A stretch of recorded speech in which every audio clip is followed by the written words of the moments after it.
Okay. In the name of God, peace be upon all of you. പ്രിയപ്പെട്ടവരെ, D ടോക്കിന്റെ ഒരു പുതിയ സെഷനിലേക്ക് എല്ലാവർക്കും സ്വാഗതം. നിങ്ങൾക്കറിയാവുന്നതുപോലെ ബിസിനസ് രംഗം ഇന്ന് പൊതുവിൽ അധാർമികമായ പ്രവണതകൾ കൊണ്ട് ഇതാണ്. തങ്ങളുടെ ലക്ഷ്യം കൈവരിക്കാനായിട്ട് തെറ്റോ ശരിയോ എന്ന് നോക്കാതെ ഏത് മാർഗവും സ്വീകരിക്കുന്ന ഒരു വലിയ വിഭാഗം നമ്മൾക്ക് മുമ്പിലുണ്ട്. അങ്ങനെ വാല്യൂസിന് അല്ലെങ്കിൽ നമ്മുടെ മൂല്യങ്ങൾക്ക് തീർത്തും ഒരു വില കൽപ്പിക്കാത്ത ഈ ഒരു അവസരത്തിൽ എത്തിക്കൽ ബിസിനസ്സുകളെയും ബിസിനസ്സുകാരെയും പ്രോത്സാഹിപ്പിക്കുന്നതിന് വേണ്ടി അവർക്ക് വേണ്ട മാർഗനിർദ്ദേശങ്ങൾ ലഭ്യമാക്കുന്നതിന് വേണ്ടിയുള്ള അതിനുള്ള വേദി ഒരുക്കുന്ന ഒരു കൂട്ടായ്മയാണ് ഇത്. നമ്മുടെ ഈ കൂട്ടായ്മയുടെ ആഭിമുഖ്യത്തിൽ നാം ഇതിന് മുമ്പ് ഇത്തരം 3 സെഷനുകൾ സംഘടിപ്പിച്ചിരുന്നു. ആദ്യ സെഷനിൽ മൂല്യാധിഷ്ഠിത ബിസിനസ് എങ്ങനെ വിജയകരമായി പ്രാവർത്തികമാക്കാമെന്ന് സമൂഹത്തിന് കാണിച്ചു കൊടുത്തുകൊണ്ടിരിക്കുന്ന ID Fresh Foodന്റെ കോഫൗണ്ടറും സിഇഒയുമായ PC Mustafa Sahib തന്റെ അനുഭവങ്ങൾ പങ്കുവച്ചു. രണ്ടാമത്തെ സെഷനിൽ പലിശരഹിത ബിസിനസ് പ്രാവർത്തികമാണോ എന്ന വിഷയത്തിൽ തന്റെ റിസർച്ചിന്റെയും അനുഭവത്തിന്റെയും വെളിച്ചത്തിൽ ശ്രീ ടൈനി ഫിലിപ്പ് നയിച്ച ക്ലാസ് ആയിരുന്നു. വളരെ ആശാവഹമായ പ്രതികരണങ്ങളാണ് നമുക്ക് ഈ സെഷനുകളിൽ നിന്ന് ലഭിച്ചത്. അതുകൊണ്ട് തന്നെ രണ്ടാമത്തെ സെഷനിന്റെ ഒരു 2ാം ഭാഗം കൂടി നമുക്ക് സംഘടിപ്പിക്കേണ്ടി വന്നു. തീർച്ചയായും നിങ്ങൾ തന്ന ഉറച്ച പിന്തുണയാണ് ഈ 4ാമത്തെ സെഷൻ സംഘടിപ്പിക്കാനും ഞങ്ങൾക്ക് പ്രചോദനം നൽകിയത്. ഇന്നത്തെ സെഷൻ നിങ്ങൾക്ക് അറിയാവുന്നതുപോലെ ഒരു പാനൽ ഡിസ്കഷൻ ആണ്. പലിശരഹിത ബിസിനസ് നിക്ഷേപ സാധ്യതകൾ, ആ ഒരു വിഷയമാണ് നാം ഇന്നിവിടെ ചർച്ച ചെയ്യുന്നത്. അതിനായി ആ രംഗത്തെ പ്രഗത്ഭർ ഇവിടെ സന്നിഹിതരാണ്.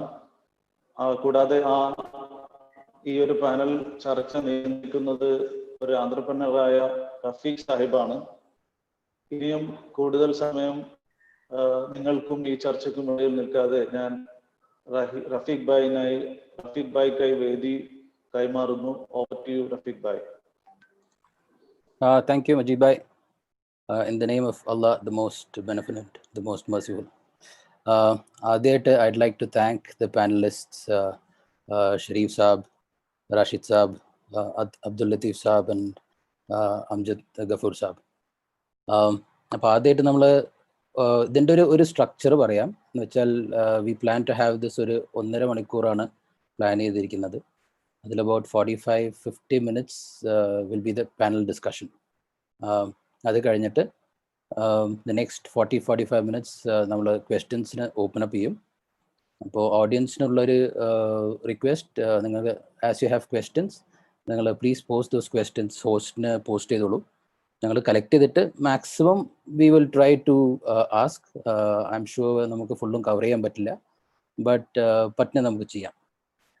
അപ്പോൾ നമ്മൾ സെഷൻ സ്റ്റാർട്ട് ചെയ്യുന്നതിന് മുമ്പായിട്ട് ഐഡ് റിക്വസ്റ്റ് ഈച്ച് പാനലിസ്റ്റ് ഒരു ചെറിയൊരു ഇൻട്രൊഡക്ഷൻ അബൌട്ട് യുവർ സെൽഫ്സ്. നമ്മൾ ഷരീഫ് സാബായിട്ട് സ്റ്റാർട്ട് ചെയ്യാം. അസ്സലാമു അലൈക്കും വറഹ്മത്തുള്ളാഹി വബറകാതുഹു. ഇതിൽ പാർട്ടിസിപ്പേറ്റ് ചെയ്യാൻ വേണ്ടി ഇന്ന് സമയമെടുത്ത എല്ലാവർക്കും നന്ദി.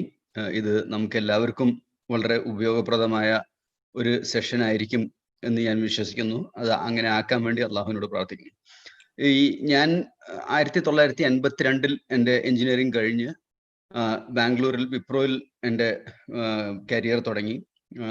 1992 ഞാൻ US പോയി. US ഏകദേശം 9 വർഷത്തോളം അമേരിക്കയിൽ ഞാൻ വർക്ക് ചെയ്തു. അത് കഴിഞ്ഞ് ഞാൻ തിരിച്ചു വന്നു. ഇവിടെ സൺ മൈക്രോസിസ്റ്റത്തിന്റെ ചീഫ് ടെക്നോളജി ഓഫീസറായിട്ട് ഇന്ത്യയിൽ തിരിച്ചു വന്നു. അത് കഴിഞ്ഞ് ഒരു 5 വർഷം കഴിഞ്ഞപ്പോൾ സ്വന്തമായി എന്തെങ്കിലും ചെയ്യണം എന്നുള്ള ആഗ്രഹത്തിൽ സൺ മൈക്രോസിസ്റ്റം വിട്ട് സ്വന്തമായ ഒരു 2 കമ്പനികൾ തുടങ്ങി, വേറെ വേറെ ഫീൽഡിലുള്ള.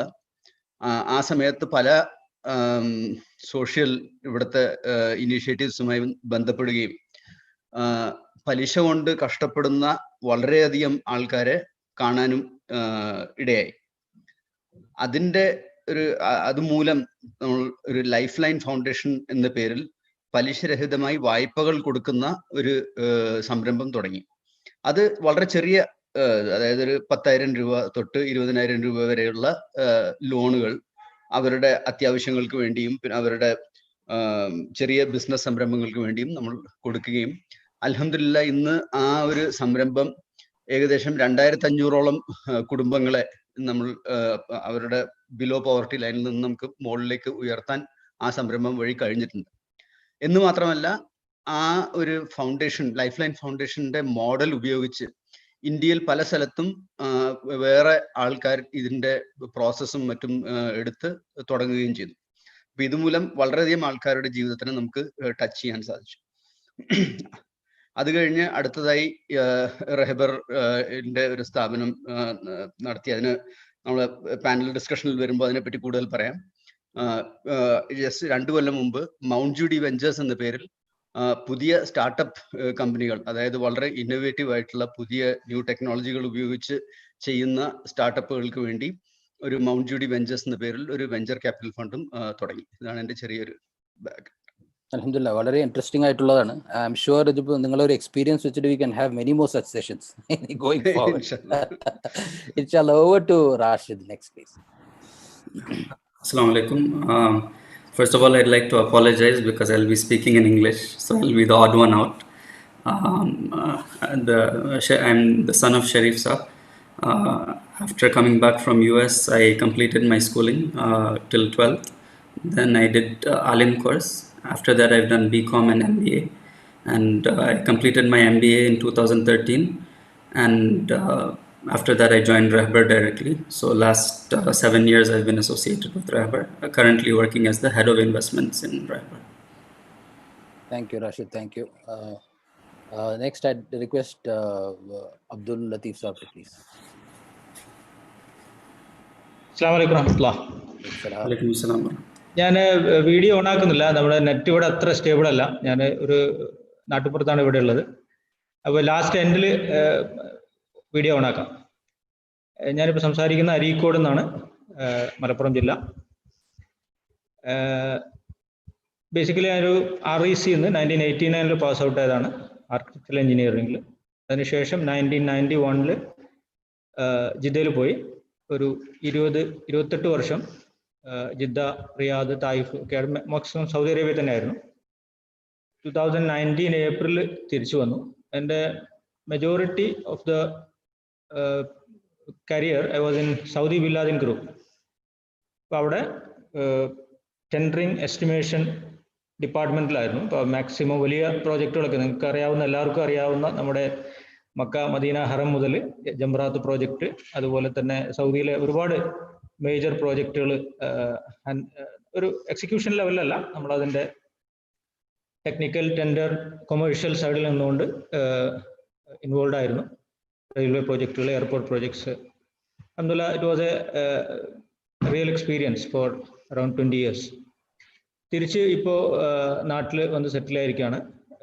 എൻ്റെ ഇതുമായിട്ടുള്ള കണക്ഷൻ വരുന്നത്, ഞങ്ങൾ ഇസ്ലാഹി സെൻറ്റർ എന്ന് പറഞ്ഞ ജിദ്ദ ഇസ്ലാഹി സെൻറ്ററിൽ ഇതുപോലെ ഇസ്ലാമിക് ഫൈനാൻസിൻ്റെ സെമിനാറുകളൊക്കെ ഇടയ്ക്ക് സംഘടിപ്പിക്കാറുണ്ടായിരുന്നു. ഒരു ഡോക്ടർ ഉബൈദുള്ള, അതുപോലെ നജാത്തുള്ള സിദ്ദീഖി, ഇവരൊക്കെ ജിദ്ദയിൽ IDB-യിൽ വർക്ക് ചെയ്യുന്ന കാലത്ത് അവരൊക്കെ ആയിട്ട് നമ്മൾ പിന്നെ കണക്ഷൻ, പേഴ്സണൽ കണക്ഷൻ അല്ല, ഈ പ്രോഗ്രാംസ് കണ്ടക്ട് ചെയ്യുന്നതൊക്കെ ആയിട്ട് കണക്ഷൻ ഉണ്ടായിരുന്നു. ഇപ്പോൾ 2016 ഞാൻ ബില്ലാദിൻ കമ്പനിയിൽ നിന്ന് റിസൈൻ ചെയ്ത സമയത്ത് ഇങ്ങനെ എൻ്റെ ഒരു ഫ്രണ്ട് ആണ് എന്നെ റഹബാറിലേക്ക് കണക്ട് ചെയ്യുന്നത്.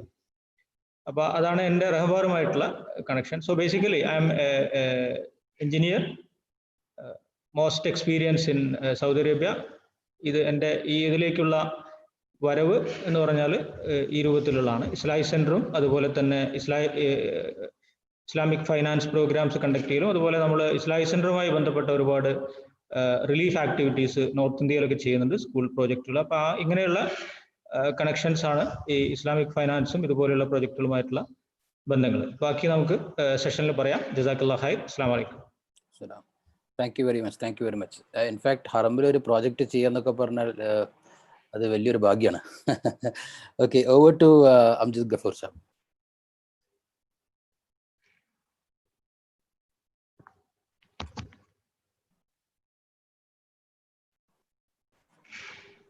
അംജദ് സാബ് കേൾക്കുന്നുണ്ടോ? And I cannot see him in the participant list. It looks like he might have dropped off. He may have dropped off. Okay, fine. So we'll probably Okay. വന്നുണ്ടോ? അൺമ്യൂട്ട് ചെയ്യാൻ പറ്റുന്നുണ്ടായിരുന്നില്ല, അതുകൊണ്ടാണ്. കേൾക്കുന്നുണ്ടോ? Now it's fine. Okay, yeah, you can please introduce yourself. എൻ്റെ പേര് അംജിത് ഗഫൂർ എന്നാണ്. ഞാൻ 2004 engineering pass out ആണ്. അത് കഴിഞ്ഞ് 2010 വരെ ബിൽഡിംഗ് ഇൻഡസ്ട്രിയിൽ വർക്ക് ചെയ്യായിരുന്നു. ഇന്ത്യയിൽ തന്നെയാണ്. ദുബായിലെല്ലാം ജസ്റ്റ് ഒന്ന് ഷോർട്ട് ടേം പോയിട്ടുണ്ടെന്നേ ഉള്ളൂ. മേജർ എല്ലാ എക്സ്പീരിയൻസസും കേരള, തമിഴ്നാട് തന്നെയാണ്. അത് കഴിഞ്ഞ് 2010 ഞങ്ങളുടെ ഡ്രീം ആയിട്ടുള്ള ഒരു സ്വന്തമായിട്ട് ഒരു കമ്പനി സ്റ്റാർട്ട് ചെയ്യണം എന്നുള്ള ഒരു ആഗ്രഹം സഫലമായത്. അങ്ങനെ സ്ക്വയർ അസോസിയേറ്റ്സ് എന്ന് പറഞ്ഞിട്ട് ഒരു ഫേം നമ്മൾ സ്റ്റാർട്ട് ചെയ്യുകയുണ്ടായി, കൊച്ചി ബേസ് ചെയ്തിട്ട്. ഗവൺമെന്റ് കോൺട്രാക്ടിങ് ചെയ്യണമെന്നുള്ളതായിരുന്നു ആഗ്രഹങ്ങൾ. അപ്പോൾ ഇനീഷ്യലി അതിനുള്ള ലൈസൻസിനും എല്ലാത്തിനും വേണ്ടി പ്രൈവറ്റ് വർക്കുകൾ ചെയ്തു. കിംസ് ഹോസ്പിറ്റലിന്റെ ഒരുപാട് ഹെൽപ്പ് ചെയ്തിട്ടുണ്ടായിരുന്നു. കിംസിന്റെ ഡയറക്ടർ ആയിരുന്നു അദ്ദേഹം.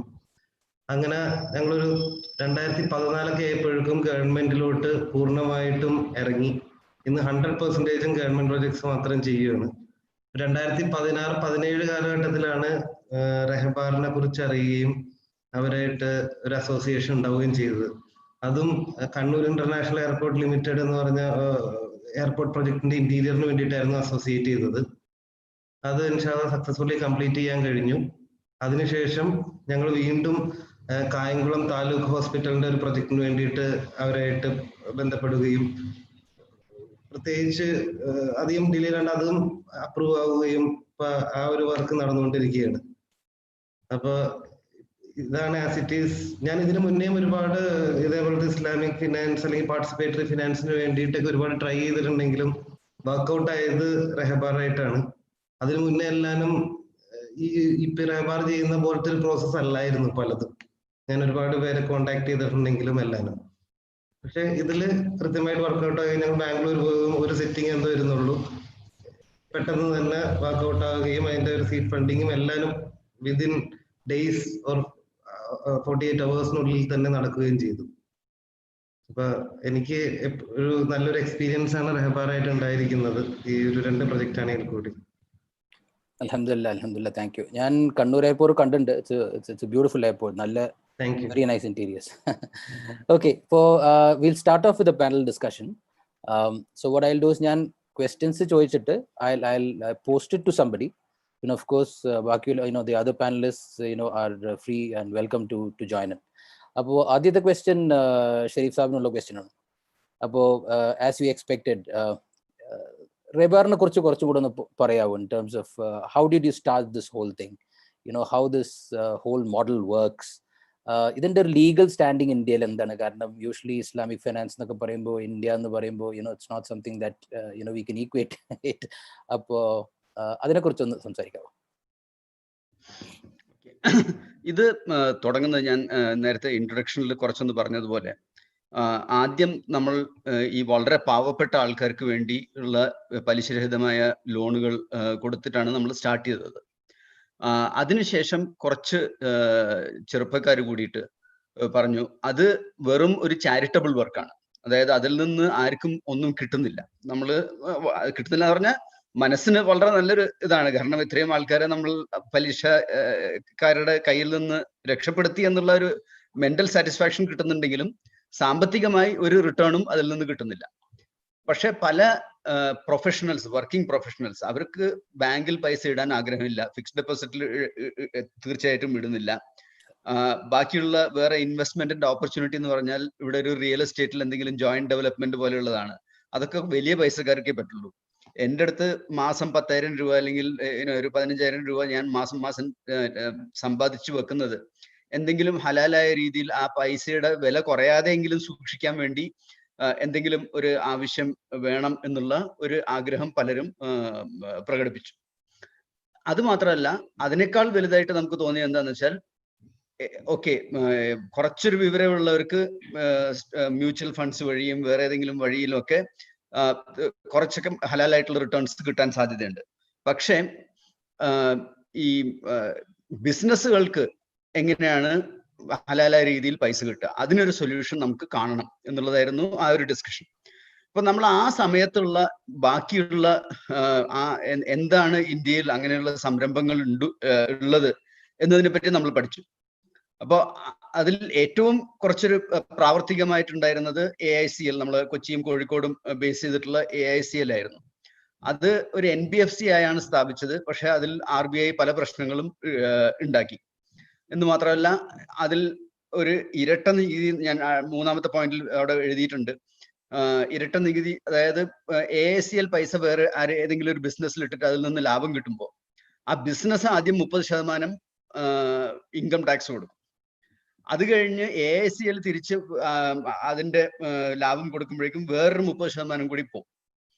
അപ്പോ 100 രൂപ നമ്മൾ ലാഭം ഉണ്ടാക്കിയാൽ ആദ്യം 30 രൂപ ഗവൺമെന്റിന് പോയി, ബാക്കി 70 ആ 70-ൽ നിന്ന് പിന്നെയും ഒരു 30 രൂപ, ഒരു 10 രൂപ അവരുടെ എക്സ്പെൻസ് കൂട്ടിയിട്ട് 60 രൂപയാണ് അതിന്റെ ലാഭമായിട്ട് അവസാനം വരുന്നതെന്നുണ്ടെങ്കിൽ 60-ൽ നിന്ന് ഒരു 30%, 18 രൂപയും കൂടി പിന്നെയും പോയി. അപ്പോൾ നമ്മൾ സമ്പാദിച്ചതിൽ നിന്ന് പകുതിയോളം നികുതിയിൽ പോവുകയാണ്. അപ്പോൾ വലിയൊരു നഷ്ടം അതിൽ വരുന്നുണ്ട്. പിന്നീട് ഇന്ത്യയിൽ ഉണ്ടായിരുന്നത് കോഓപ്പറേറ്റീവ് സൊസൈറ്റീസ് ആണ്, സഹകരണ സംഘങ്ങൾ. അപ്പൊ അതിൽ ഒന്ന് വളരെ പ്രാദേശികമാണ്, ഒരു ജിയോഗ്രഫി ലിമിറ്റഡ് ആയിട്ടുള്ള ഒരു ഇതാണ്. പിന്നെ അംഗങ്ങൾക്ക് മാത്രമേ അതിൽ നിന്ന് സേവനങ്ങൾ കിട്ടുള്ളൂ. അതിനും പല റെസ്ട്രിക്ഷൻസും ഗവൺമെന്റിന്റെ ഭാഗത്തു നിന്ന് ഉണ്ട്. അതൊന്ന്. പിന്നെ ഞാൻ നേരത്തെ പറഞ്ഞ പോലുള്ള മ്യൂച്വൽ ഫണ്ട്, ടാറ്റ എത്തിക്കൽ ഫണ്ട്, അങ്ങനെയുള്ള കാര്യങ്ങൾ ഉണ്ടെങ്കിലും ഒന്ന് നമ്മുടെ സമുദായത്തിൽ സ്റ്റോക്ക് മാർക്കറ്റിനെ പറ്റിയും ഒരു വിവരമില്ലായ്മയുണ്ട്. ചില ആൾക്കാർക്ക് അത് ഹലാലാണോ എന്നുള്ള സംശയമുണ്ട്. അപ്പൊ അങ്ങനെയുള്ള പല ഇതുകൊണ്ടും ആ ഒരു ടാറ്റ എത്തിക്കൽ ഫണ്ടിൽ തന്നെ, അത് ശരിയാ കംപ്ലൈന്റ് ആയിട്ടുള്ള ഒരു ഫണ്ട് ആണെങ്കിലും അതിൽ മുസ്ലിംകളുടെ ഇന്ത്യ മൊത്താകം, നമ്മൾ കേരളത്തിന്റെ മാത്രമല്ല പറയുന്നത്, അതിൽ ഇൻവെസ്റ്റ് ചെയ്തിട്ടുള്ള എമൗണ്ടിന്റെ ഒരു 30% കൂടി മുസ്ലിംസിന്റെ അല്ല എന്നുള്ളതാണ് അതിന്റെ സത്യം. അപ്പോൾ ഇങ്ങനെയുള്ള ഒരു എത്തിക്കൽ ഫണ്ട്സ് സ്റ്റാർട്ട് ചെയ്യാൻ വേറെ ആർക്കും ഒരു ഒരു പ്രചോദനം ഇല്ല. കാരണം മുസ്ലിംസ് തന്നെ അതിൽ പൈസ ഇടുന്നില്ല, പിന്നെ എന്തിനു വേണ്ടിയിട്ടാണ് നമ്മൾ അത് ചെയ്യുന്നത് എന്നുള്ളതാണ് അവരുടെ ചോദ്യം. അപ്പൊ അത് ഒരു ഭാഗത്ത്.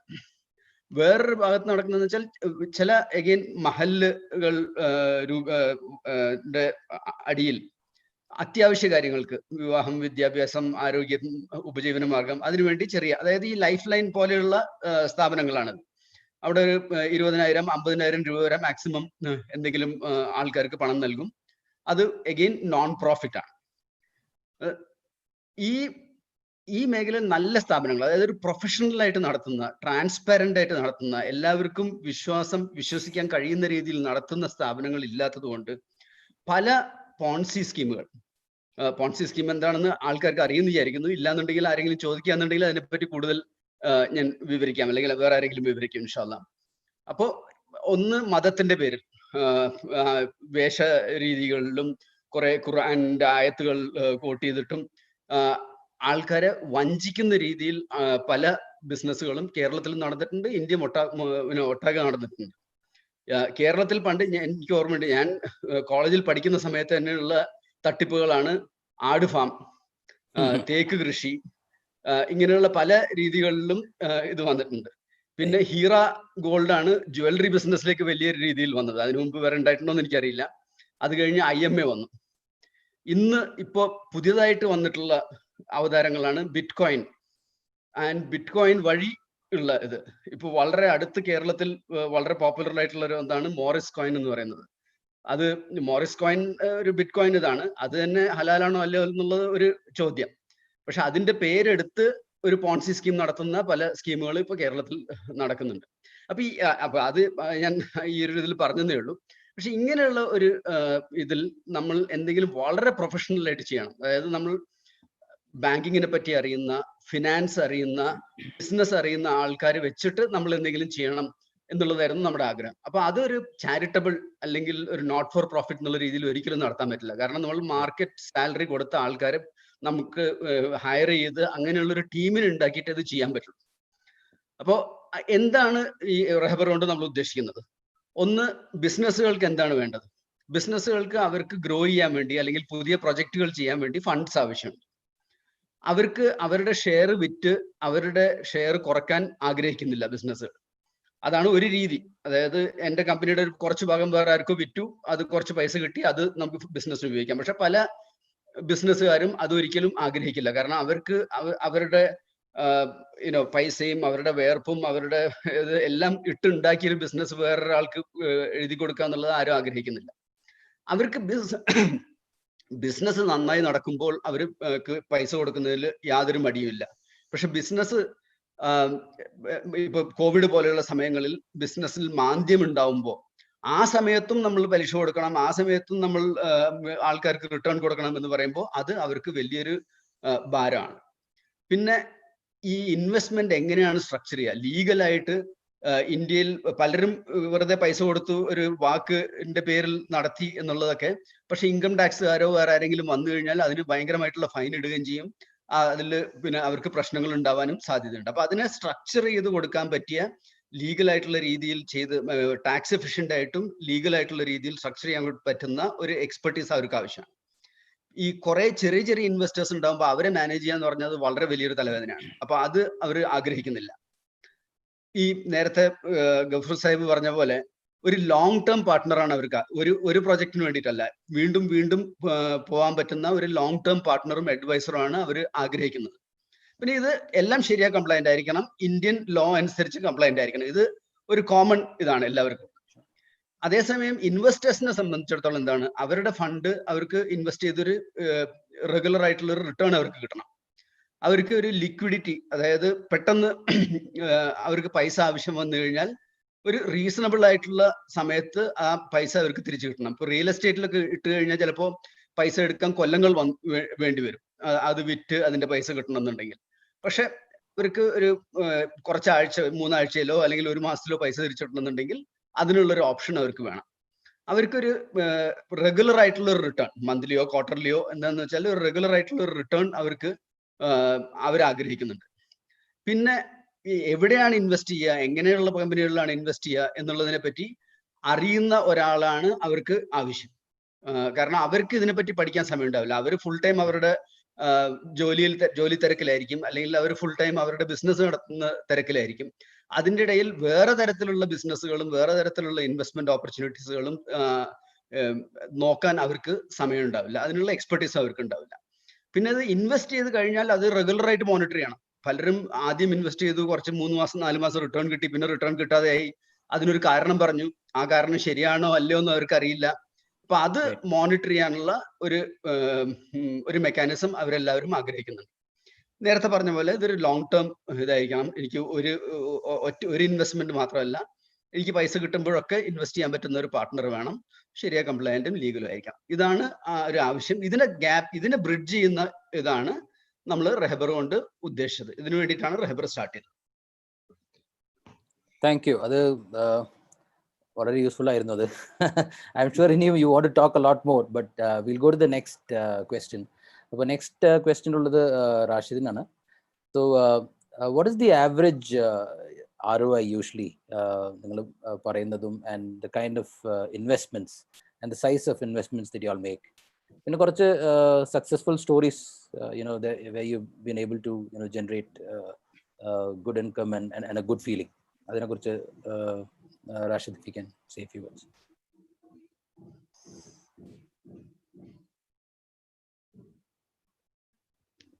I think you should unmute.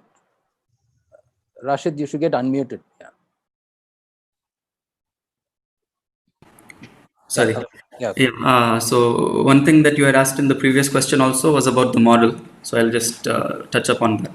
Sure. So investors invest in 2 SPVs, RERL. So initially we had a different model where investors were investing directly into the business, but this is now the current model which we are following. So we have RERL, Rehbar Equipment Rental Private Limited. We have 2 such SPVs.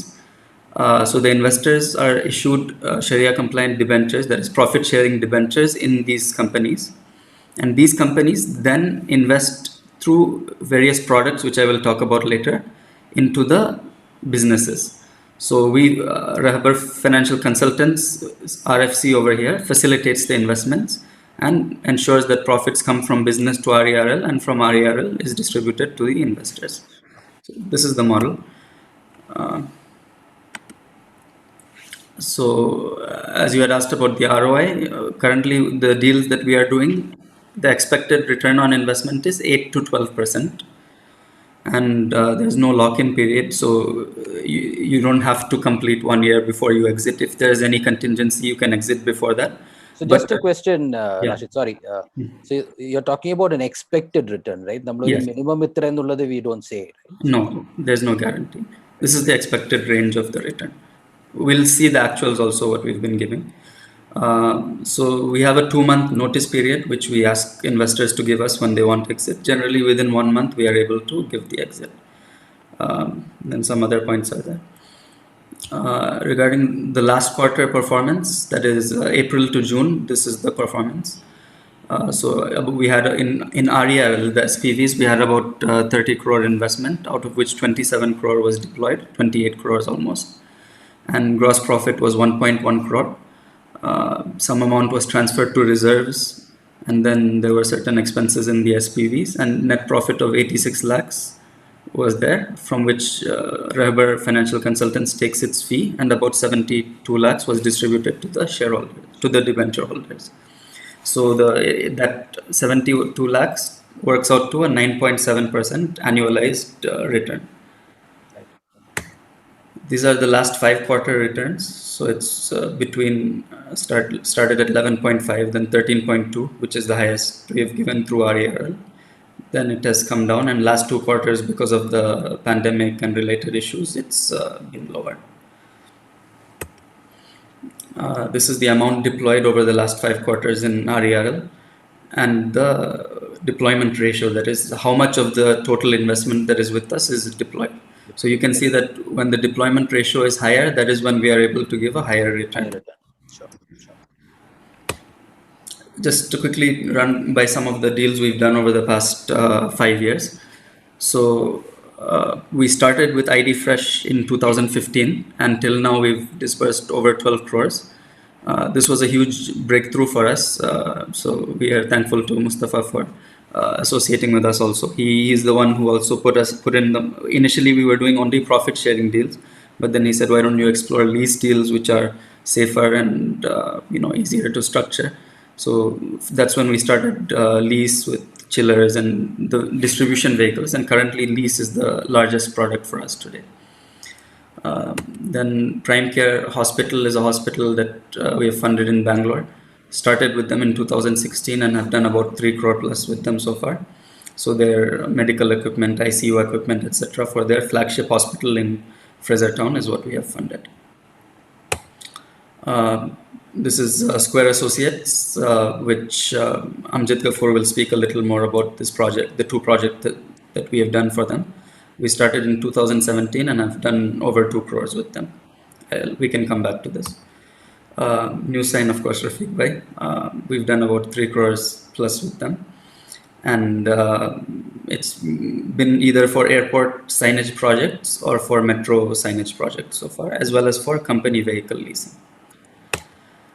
Furlenco, last year we started with them and we've done over 6 crore. They're into lending of furniture to retail customers. So they also have their own furniture which they rent, and they also lease furniture from us and then onward rent them to the customers. So yeah, that answers the question. I think we can also hear from Amjad Bhai and Abdul Latif Bhai. Yeah, so let's start with Amjad Bhai. You can share some experiences. Yeah. So ഈ project ഞങ്ങള് കേരള ഗവൺമെന്റിന്റെ tendering ആയിരുന്നു through കിയാൽ. അപ്പോൾ 2016 ലാസ്റ്റോടുകൂടി ആയിരുന്നു tendering എല്ലാം start ചെയ്തത്. Obviously എനിക്ക് തോന്നുന്നു നോർമലി കേരളത്തിന്റെ പുറത്തുനിന്നായിരുന്നു എല്ലാ എയർപോർട്ട് കോൺട്രാക്ടേഴ്സും അധികവും വരുന്നിരുന്നത്, പ്രത്യേകിച്ച് ഇന്റീരിയേഴ്സ്. ഞങ്ങൾക്ക് അതിൻ്റെ അകത്ത് 3 പേരിൽ 2 മുംബൈ കമ്പനീസ് ആയിരുന്നു, 1 ഞങ്ങളായിരുന്നു. ബട്ട് വി പ്രീ ക്വാളിഫൈഡ്, ഞങ്ങൾ ലോവസ്റ്റ് ആയി, വി അവാർഡഡ് ദ വർക്ക്. പിന്നീടായിരുന്നു ഈ ഒരു ഹ്യൂജ് ഓൾമോസ്റ്റ് 1.5 CR ഇനീഷ്യലി തന്നെ ഈ പ്രൊജക്ടിന് വേണ്ടിയിട്ട് റെഹബാർ വഴി ഡീൽ ചെയ്തു. അപ്പൊ ആ ഒരു ഹ്യൂജ് എമൗണ്ട് ആദ്യമേ എങ്ങനെ ചെയ്യും എന്നുള്ളത് കൊണ്ടിട്ട് ഞങ്ങൾ ഈ നേരത്തെ പറഞ്ഞ പോലെ ഞങ്ങള് ഇതിന് തൊട്ട് മുന്നേ തന്നെ AICL അങ്ങനെയുള്ളവരൊക്കെ ഞങ്ങൾ സമീപിച്ചിട്ടുണ്ടായിരുന്നു, കോഴിക്കോടും കൊച്ചിയിലും ഒക്കെ. പക്ഷെ നേരത്തെ പറഞ്ഞ പോലെ അവരെല്ലാം താല്പര്യപ്പെട്ടിരുന്നത് കമ്പനിയിൽ ഇൻവെസ്റ്റ് ചെയ്യണം എന്നുള്ളതായിരുന്നു, കമ്പനിയുടെ പാർട്ട്ണർ ആകണം എന്നുള്ള ഒരു കണ്ടീഷനായിരുന്നു ഇനീഷ്യലി. അതെല്ലാം കിട്ടിയത് അങ്ങനെ ഈ ഒരു പാർട്ടിസിപ്പേറ്ററി ഫൈനാൻസ് ഞാൻ ഒരു 2014-15 തൊട്ട് നോക്കുന്നുണ്ടെങ്കിലും ഒന്നും വർക്ക്ഔട്ട് ആവുന്നുണ്ടായിരുന്നില്ല. ഇവിടെ ചെയർമാൻ ഫിനാൻഷ്യൽ കോർപ്പറേഷൻ എന്ന് പറഞ്ഞിട്ട് ഒരെണ്ണം ഉണ്ടായിരുന്നു. അത് ഞങ്ങളാണ് ആ പ്രൊജക്ട് ചെയ്തത്. അവിടെയും ഞങ്ങൾ ഒത്തിരി ട്രൈ ചെയ്തിട്ടുണ്ടായിരുന്നു. അൽബറാക്ക എന്നാണ് ഇപ്പൊ അതിന്റെ പേര്, ചെയർമാൻ. അപ്പൊ ABFSലും AICയിലും എല്ലാം ഞാൻ ഒരുപാട് ട്രൈ ചെയ്തിട്ടുണ്ടെങ്കിലും ഞാനത് പിന്നീടും പാർട്ടിസിപ്പേറ്ററി ഫിനാൻസ് തന്നെ വേണമെന്നാണ് ആഗ്രഹിച്ചത്. അങ്ങനെയാണ് ഞാൻ റഹീം സാറിന്റെ അടുത്ത് ചെന്നതും ഈ ഒരു പ്രൊജക്ടിന് വേണ്ടിയിട്ട് റെഹബാറായിട്ടൊരു ഡീല് ഓക്കെ ആയതും എല്ലാവരും ഡ്യൂ ഡിലിജൻസ് നടത്തിയിരുന്നു.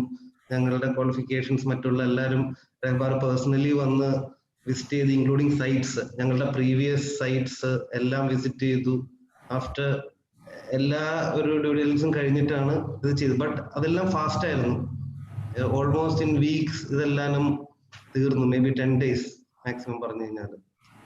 അപ്പൊ ഈ ഒരു പ്രൊജക്ട് ആ ഒരു റെഹബാറായിട്ടുള്ളതിന് ശേഷം ഞങ്ങൾക്ക് ഏറ്റവും വലുതെന്ന് വെച്ച് കഴിഞ്ഞാൽ ഇനീഷ്യലി ഞങ്ങൾക്ക് എല്ലാ ഫണ്ടും ഗ്യാരണ്ടീഡ് ആയിരുന്നു. അപ്പോൾ വർക്കിംഗ് ക്യാപിറ്റൽ ഫുള്ള് കയ്യിൽ വന്നു കഴിഞ്ഞ് കഴിഞ്ഞപ്പോൾ നമുക്ക് സ്പീഡിൽ അത് തീർക്കാൻ പറ്റും. ആൻഡ് ഞങ്ങളത് ഒരു ഇതും കൂടി ചെയ്തു.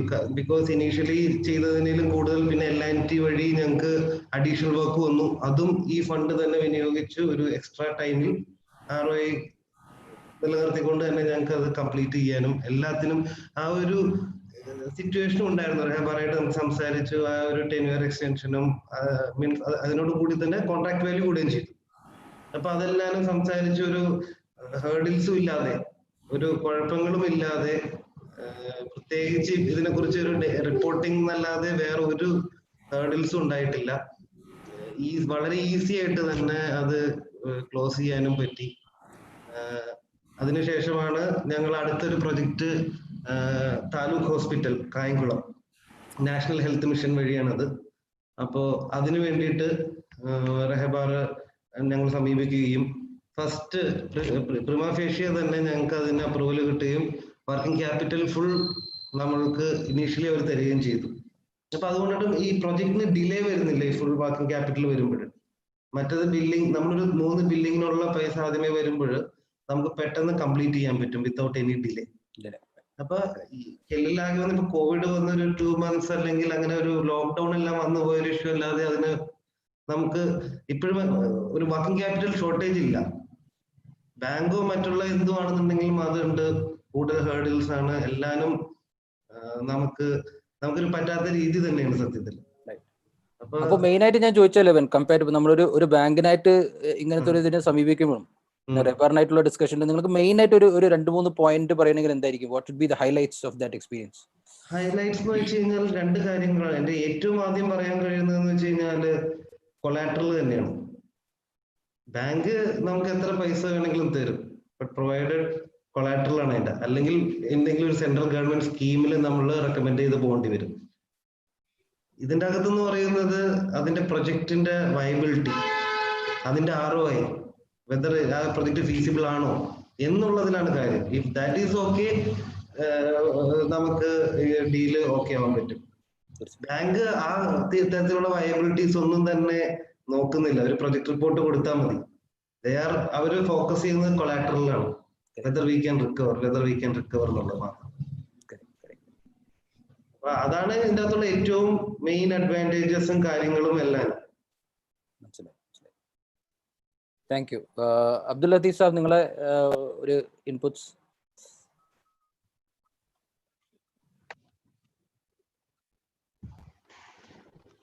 അസ്സലാമു അലൈക്കും.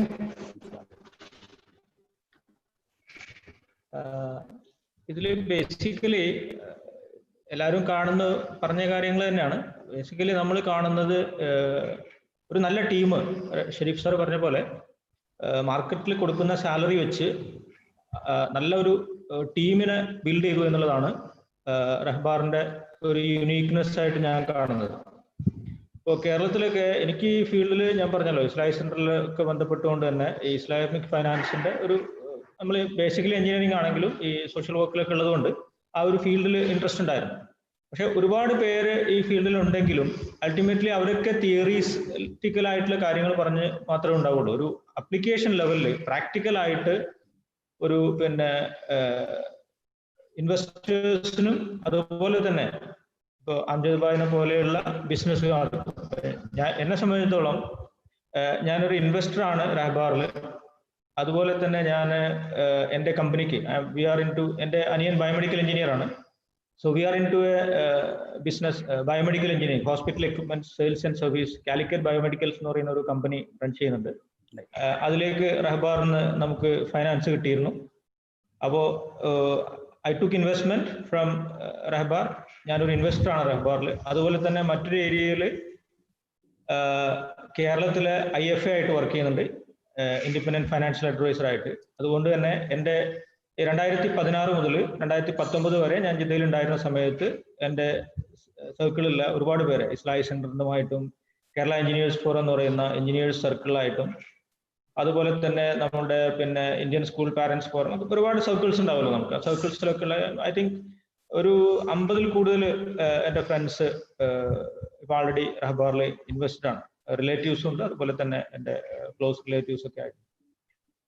അതുപോലെ തന്നെ ഇപ്പോൾ മറ്റൊരു ബിസിനസ്, ഒരു ഡോക്ടർ കേരളത്തിൽ നമ്മൾ അറിയുന്ന ഒരു ഡോക്ടർ, അദ്ദേഹത്തിനൊരു അൾട്രാസൗണ്ട് മെഷീൻ ഇതുപോലെ ഒരു 25 ലക്ഷത്തിനടുത്തുള്ള എമൗണ്ട് ഞാൻ മെഷീൻ വാങ്ങിക്കാൻ വേണ്ടിയിട്ട് നമ്മൾ റഹ്ബാറിന് ഫണ്ട് റേസ് ചെയ്ത് കൊടുത്തിട്ടുണ്ട്. അപ്പൊ ഈ രൂപത്തിൽ ഐ ഹാവ് 3-4 ഹാറ്റ്സ് വിത്ത് റഹ്ബാർ. ഇതിലെല്ലാം ഇതുവരെയുള്ള എക്സ്പീരിയൻസിൽ ഇറ്റ്സ് ഫൈൻ. മറ്റൊരു ഏരിയ നമ്മൾ ചെയ്തിട്ടുണ്ടായിരുന്നത് ഒരു പിന്നെ എംറിച്ച് എന്ന് പറയുന്ന ഒരു കമ്പനി ഉണ്ടായിരുന്നു. അതായത് പിന്നെ എംറിച്ച് ഹോട്ടൽ കട്ട്ലറീസ് ആണ്. അപ്പൊ ആ കട്ട്ലറീസ് ചെയ്യുന്ന ഒരു ബിസിനസ് നമ്മുടെ കൊച്ചിയിലുള്ള നമ്മുടെ ഇബ്രാഹിം സുലൈമാൻ സേട്ട് MP-യുടെ സണ്ണിൻലോ ആണ് അദ്ദേഹം, ഹിഷാം എന്ന് പറയും. ഞങ്ങൾ ഇതുപോലെ കേരള എഞ്ചിനീയേഴ്സ് ഫോറം ജിദ്ദയിലുള്ള ഒരു 10-20ഓളം എഞ്ചിനീയേഴ്സ് ഉണ്ട്. അതിൽ കുറച്ച് പേര് എഞ്ചിനീയേഴ്സ് അല്ലാത്തവരുണ്ട്. ഒരു 1 crore രൂപയുടെ ഒരു ഇൻവെസ്റ്റ്മെന്റ് നമ്മൾ റേസ് ചെയ്തിട്ട് റഹ്ബാറിന്റെ കൺസൾട്ടൻസി ത്രൂ നമ്മളൊരു ഫണ്ട് റേസ് ചെയ്തിട്ടുണ്ട്. അതിപ്പോ ഹോസ്പിറ്റാലിറ്റി ഇൻഡസ്ട്രി വളരെ താഴോട്ട് പോയതുകൊണ്ട് അതിന്റെ ചില പ്രശ്നങ്ങളും ആ ബിസിനസ്സിലുണ്ട്. ബട്ട് സ്റ്റിൽ എന്തായാലും അങ്ങനെ ഒരു 4-5 രൂപത്തിൽ നമ്മൾ റഹ്ബാറുമായിട്ട് ഇടപെടാൻ പറ്റിയിട്ടുണ്ട്. ആൻഡ് ബാക്കി ക്വസ്റ്റ്യൻസ് വരുമ്പോൾ നമുക്ക് അതിനനുസരിച്ച് കാര്യങ്ങൾ ഹാൻഡിൽ ചെയ്യാം. Okay, thank you. So far നമ്മളിപ്പോ what we have covered is റഹ്ബാർ എന്ന കോൺസെപ്റ്റ് എങ്ങനെ വന്നു, what was the objective of it, പിന്നെ what is the kind of size in terms of funding നമ്മൾ എന്ത് ചെയ്യുന്നു, what kind of businesses we are funding. പിന്നെ we heard a couple of experiences both from an investor perspective, പിന്നെ from a borrower perspective, and from a diligence perspective എല്ലാം കേട്ടു. അപ്പോൾ ഒരു next question of course is diligence related. എല്ലാ ബിസിനസ്സിനും risk ഉണ്ടാവും. അപ്പോൾ ഷെരീഫ് സാബ്, നിങ്ങൾ ഈ റിസ്ക് എങ്ങനെ മിറ്റിഗേറ്റ് ചെയ്യുന്നു ഇൻ ടേംസ് ഓഫ് നിങ്ങളിപ്പോൾ നോക്കിയിട്ട് one of the things the investors Z was that വല്ലാണ്ട് നിങ്ങൾ ഡിഗ് ഇൻ ചെയ്യില്ല, ബാങ്കിനെ പോലില്ല, കൊലാറ്റർ നോക്കില്ല, you just look at the viability of the project and do. But there is a possibility for failure, കാരണം external sources കുറേ ഉണ്ട്. അപ്പോൾ അതിനെക്കുറിച്ച് or any other failures that you probably, not failures, maybe not so good stories എന്ന് പറയാം, അങ്ങനത്തെ വല്ലതും share ചെയ്യാൻ പറ്റും? ഇതിൽ നമുക്ക് അതിനെ 2 രീതിയിൽ നമുക്ക് ഇത് ചെയ്യാം. ഒന്ന് ഡിലിജൻസിന്റെ ഭാഗം, പിന്നൊന്ന് ആക്ച്വൽ ഫെയിലിയർ സ്റ്റോറീസ് നമുക്ക് എന്തുകൊണ്ടുണ്ടായി, എങ്ങനെ ഉണ്ടായി എന്നുള്ളതിനെ പറ്റി നമുക്ക് ഇത് പറയാം. രണ്ടും കൂടി മിക്സ് ചെയ്തിട്ടായിരിക്കും ഞാൻ ആൻസർ ചെയ്യുന്നത്. നേരത്തെ രാഷിദ് സൂചിപ്പിച്ചതുപോലെ നമ്മൾ റഹ്ബർ ആദ്യം തുടങ്ങിയപ്പോൾ ഈ SPVs, അതായത് സ്പെഷ്യൽ പർപ്പസ് വെഹിക്കിൾസ്, എല്ലാവരുടെയും പൈസ അവിടെ വന്ന് അവിടെ നിന്ന് വേറെ ഇതിലേക്ക് പോകുന്ന രീതിയിലുള്ള ആ ഒരു മോഡൽ നമുക്ക് ഉണ്ടായിരുന്നില്ല. ഓക്കെ, ആദ്യം ഉണ്ടായിരുന്നെന്ന് വെച്ചാൽ വെറും ഒരു കൺസൾട്ടൻസി മാത്രമാണ്. നമ്മൾ ആരെങ്കിലും ഒരു ബിസിനസ് നമ്മുടെ അടുത്ത് വരുമ്പോൾ നമ്മൾ ആ ബിസിനസിനെ പറ്റി പഠിക്കുകയും ആ ബിസിനസ്സിൽ പഠിച്ച് അതിന്റെ ഫീസിബിലിറ്റി ഒക്കെ നോക്കി നമ്മൾ ആൾക്കാർക്ക് പറയും. ആൾക്കാരോട് നമ്മളൊരു മെയിലിംഗ് ലിസ്റ്റ് ഉണ്ട്. അതിൽ ഇപ്പോ ഏകദേശം 4000-ഓളം ആൾക്കാരുണ്ട്. ആദ്യം തുടങ്ങിയപ്പോൾ 500-ഓ 1000-ഓ ആയിരുന്നിരിക്കാം. ആ മെയിലിംഗ് ലിസ്റ്റിലേക്ക് നമ്മളൊരു മെയിൽ അയക്കുകയും അതിൽ കുറച്ച് പേര് പറയും എനിക്കിതിൽ ഇൻവെസ്റ്റ് ചെയ്യാൻ ഇൻട്രസ്റ്റ് ഉണ്ടെന്ന് പറയുമ്പോൾ അവരും ബിസിനസ്സുമായി നേരിട്ട് നമ്മൾ കോൺട്രാക്ട് ഉണ്ടാക്കി കൊടുക്കുകയും ചെയ്യും. അതിനുള്ള കൺസൾട്ടൻസി ഫീസാണ് റഹ്ബർ ചാർജ് ചെയ്തിരുന്നത്. ഓക്കെ, അപ്പൊ ഈ ഒരു മോഡലിൽ നമ്മൾ ആദ്യം കുറച്ചൊക്കെ ഒരു സോഷ്യൽ ഇനിഷ്യേറ്റീവ് എന്നുള്ള രീതിയിലും കുറച്ച് ചെറിയ ചെറിയ ബിസിനസ്സുകളെ നമ്മൾ ഹെൽപ്പ് ചെയ്യാൻ നോക്കി. പ്രത്യേകിച്ച് ബാംഗ്ലൂരിലുള്ള കമേഴ്ഷ്യൽ സ്ട്രീറ്റ്, ടാൻഡ്രി റോഡ് പോലെയുള്ള സ്ഥലങ്ങളിലുള്ള ചില ബിസിനസ്സുകൾ. അപ്പൊ അവിടെയൊക്കെ നമ്മൾ ഡിലിജൻസ് നടത്തുമ്പോൾ നമ്മൾ സാധാരണ ചെയ്യുന്നത് എന്താണെന്ന് വെച്ചാൽ, ഡിലിജൻസിൽ ഒന്ന് അവരുടെ ഷോപ്പ് പോയി വിസിറ്റ് ചെയ്യും, അവരുടെ പേപ്പറുകളും ബാക്കിയുള്ള കാര്യങ്ങളും നമ്മൾ ചെക്ക് ചെയ്യും, പിന്നെ അവരുടെ വെൻഡേഴ്സിനോട് നമ്മൾ സംസാരിക്കും, അവരുടെ കുറച്ച് കസ്റ്റമേഴ്സിനോട് നമ്മൾ സംസാരിക്കും, അവിടെ അടുത്തുള്ള കുറച്ച് പേരോട് നമ്മൾ സംസാരിക്കും. ഇങ്ങനെയുള്ള രീതിയിലാണ് നമ്മൾ ഡിലിജൻസ് നടത്തിയിരുന്നത്. ഇത് വലിയ കമ്പനികളുടെ ഡിലിജൻസ് നടത്തുമ്പോൾ ഇതൊക്കെ പെർഫെക്റ്റ്ലി ഓക്കെയാണ്. പക്ഷെ ഈ ചെറിയ ചെറിയ ബിസിനസ്സുകളിൽ പോകുമ്പോൾ അവരുടെ അടുത്തുള്ള ആൾക്കാർ ഒരിക്കലും നെഗറ്റീവ് ആയിട്ടുള്ള ഫീഡ്ബാക്ക് തരില്ല. ഓക്കെ, അപ്പൊ അവരൊന്നെങ്കിൽ മിണ്ടാതിരിക്കും, അല്ലെങ്കിൽ നല്ല കാര്യങ്ങൾ മാത്രമേ പറയുള്ളൂ. അപ്പൊ ഇത് നമുക്ക് അറിയില്ലായിരുന്നു ആദ്യം. അപ്പോ ആ ഒരു രീതിയിൽ ഇതിൽ ചില ഇൻവെസ്റ്റ്മെന്റുകൾ നടത്തിയത് അവര് നമ്മളെ പറ്റിച്ചു തന്നെ പോയി.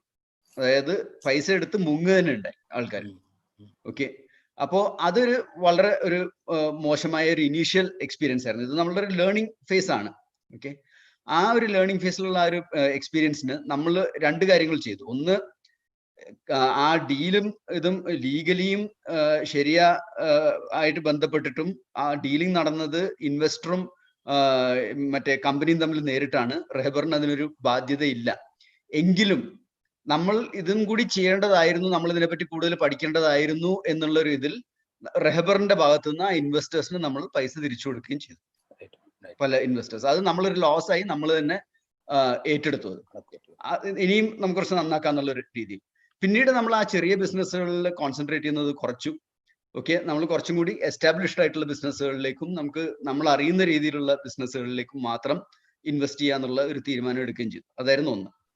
രണ്ടാമത്തത്, നമ്മൾ പല കാരണങ്ങൾ കൊണ്ടും ഒരു P2P നമ്മൾ ഇന്ത്യൻ റെഗുലേഷൻസ് നമ്മൾ കണ്ടിന്യൂസ് ആയിട്ട് മോണിറ്റർ ചെയ്തുകൊണ്ടിരിക്കും. അപ്പൊ ആദ്യത്തെ നമ്മളെ മോഡൽ ശരിക്കും പറഞ്ഞാൽ ഒരു P2P, peer to peer lending അല്ലെങ്കിൽ ഇൻവെസ്റ്റ്മെന്റ് മോഡലായിരുന്നു. ഇപ്പോൾ RBI ഇതിൻ്റെ ഇടയിൽ P2Pക്ക് വേണ്ടിയിട്ടുള്ള പല റെഗുലേഷൻസും കൊണ്ടുവന്നു. അതിലുള്ള റെഗുലേഷൻസ് വളരെ പ്രായോഗികമല്ലാത്ത രീതിയിലുള്ള റെഗുലേഷൻസ് ആയിരുന്നു. ഉദാഹരണം പറയാന്നുണ്ടെങ്കിൽ, ഒരാള് ഒരു ബിസിനസ്സിലേക്ക് 50,000 രൂപ മാത്രമേ മാക്സിമം ഇൻവെസ്റ്റ് ചെയ്യാൻ പറ്റുള്ളൂ. ഒരു പ്ലാറ്റ്ഫോമിൽ കൂടെ 10 ലക്ഷത്തിലധികം ഇൻവെസ്റ്റ് ചെയ്യാൻ പറ്റില്ല. ഓക്കെ, അപ്പോൾ 10 ലക്ഷം ഇൻവെസ്റ്റ് ചെയ്യണമെന്നുണ്ടെങ്കിൽ 20 വേറെ ബിസിനസ്സുകളെ കണ്ടുപിടിച്ച് 50,000 ആയിട്ട് അതിൽ ഇൻവെസ്റ്റ് ചെയ്യണം. ഓക്കെ, ഇതൊന്നും തീർച്ചയായിട്ടും നമ്മുടെ ഇൻവെസ്റ്റേഴ്സിന് അത് പറ്റിയ ഒരു രീതി ആയിരുന്നില്ല. അപ്പോ ഇതിനു വേണ്ടി വേറൊരു രൂപം ഉണ്ടാക്കണം എന്നുള്ളൊരു ആഗ്രഹം നമുക്കുണ്ടായി. അതേസമയം നമ്മൾ നോക്കുമ്പോൾ ഈ നിയമങ്ങളൊക്കെ വന്ന സമയത്ത് നമ്മളുടെ മെജോറിറ്റി ഡീൽസും ലീസിംഗ് ഡീൽസ്, നേരത്തെ പറഞ്ഞ പോലെ ഐഡിയുടെ ലീസിംഗ് വെച്ച് തുടങ്ങിയത് കൊണ്ട് വളരെ വലിയൊരു എമൗണ്ട് ലീസിംഗിലായിരുന്നു നമ്മൾ ഉണ്ടായിരുന്നത്. അപ്പൊ അതുകൊണ്ട് നമ്മളൊരു ലീസിംഗ് ഓപ്പറേറ്റിംഗ് കമ്പനി ഉണ്ടാക്കി. ഓക്കെ, RERL എന്നുള്ള പേരിൽ ഒരു ഓപ്പറേറ്റിംഗ് ലീസിംഗ് കമ്പനിയാണ് നമ്മൾ ഉണ്ടാക്കിയത്. അപ്പോൾ ആ ഒരു കമ്പനിയിൽ നമ്മൾ എന്ത് ചെയ്തു? രാഷിദ്, can you please display slide 4? അപ്പോൾ ആ ഒരു കമ്പനിയിൽ നമ്മൾ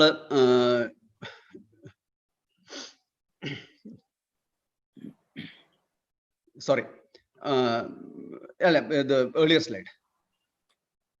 ഓക്കെ, അപ്പോൾ ഈ അവസാനത്തെ പോയിന്റാണ് ഞാൻ ഇപ്പോൾ ഡിസ്കസ് ചെയ്യുന്നത്. അപ്പോൾ ഓപ്പറേറ്റിംഗ് ലീസിംഗ് കമ്പനിയായ RERL 1, RERL 2 ആണ് ഇപ്പോൾ പൈസ എടുക്കുന്നത്.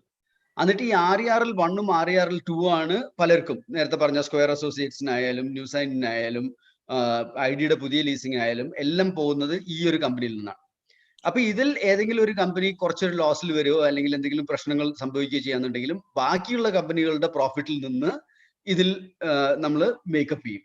ഓക്കെ, അതിന്റെ പ്രോസും കോൺസും രണ്ടും ഉണ്ട്.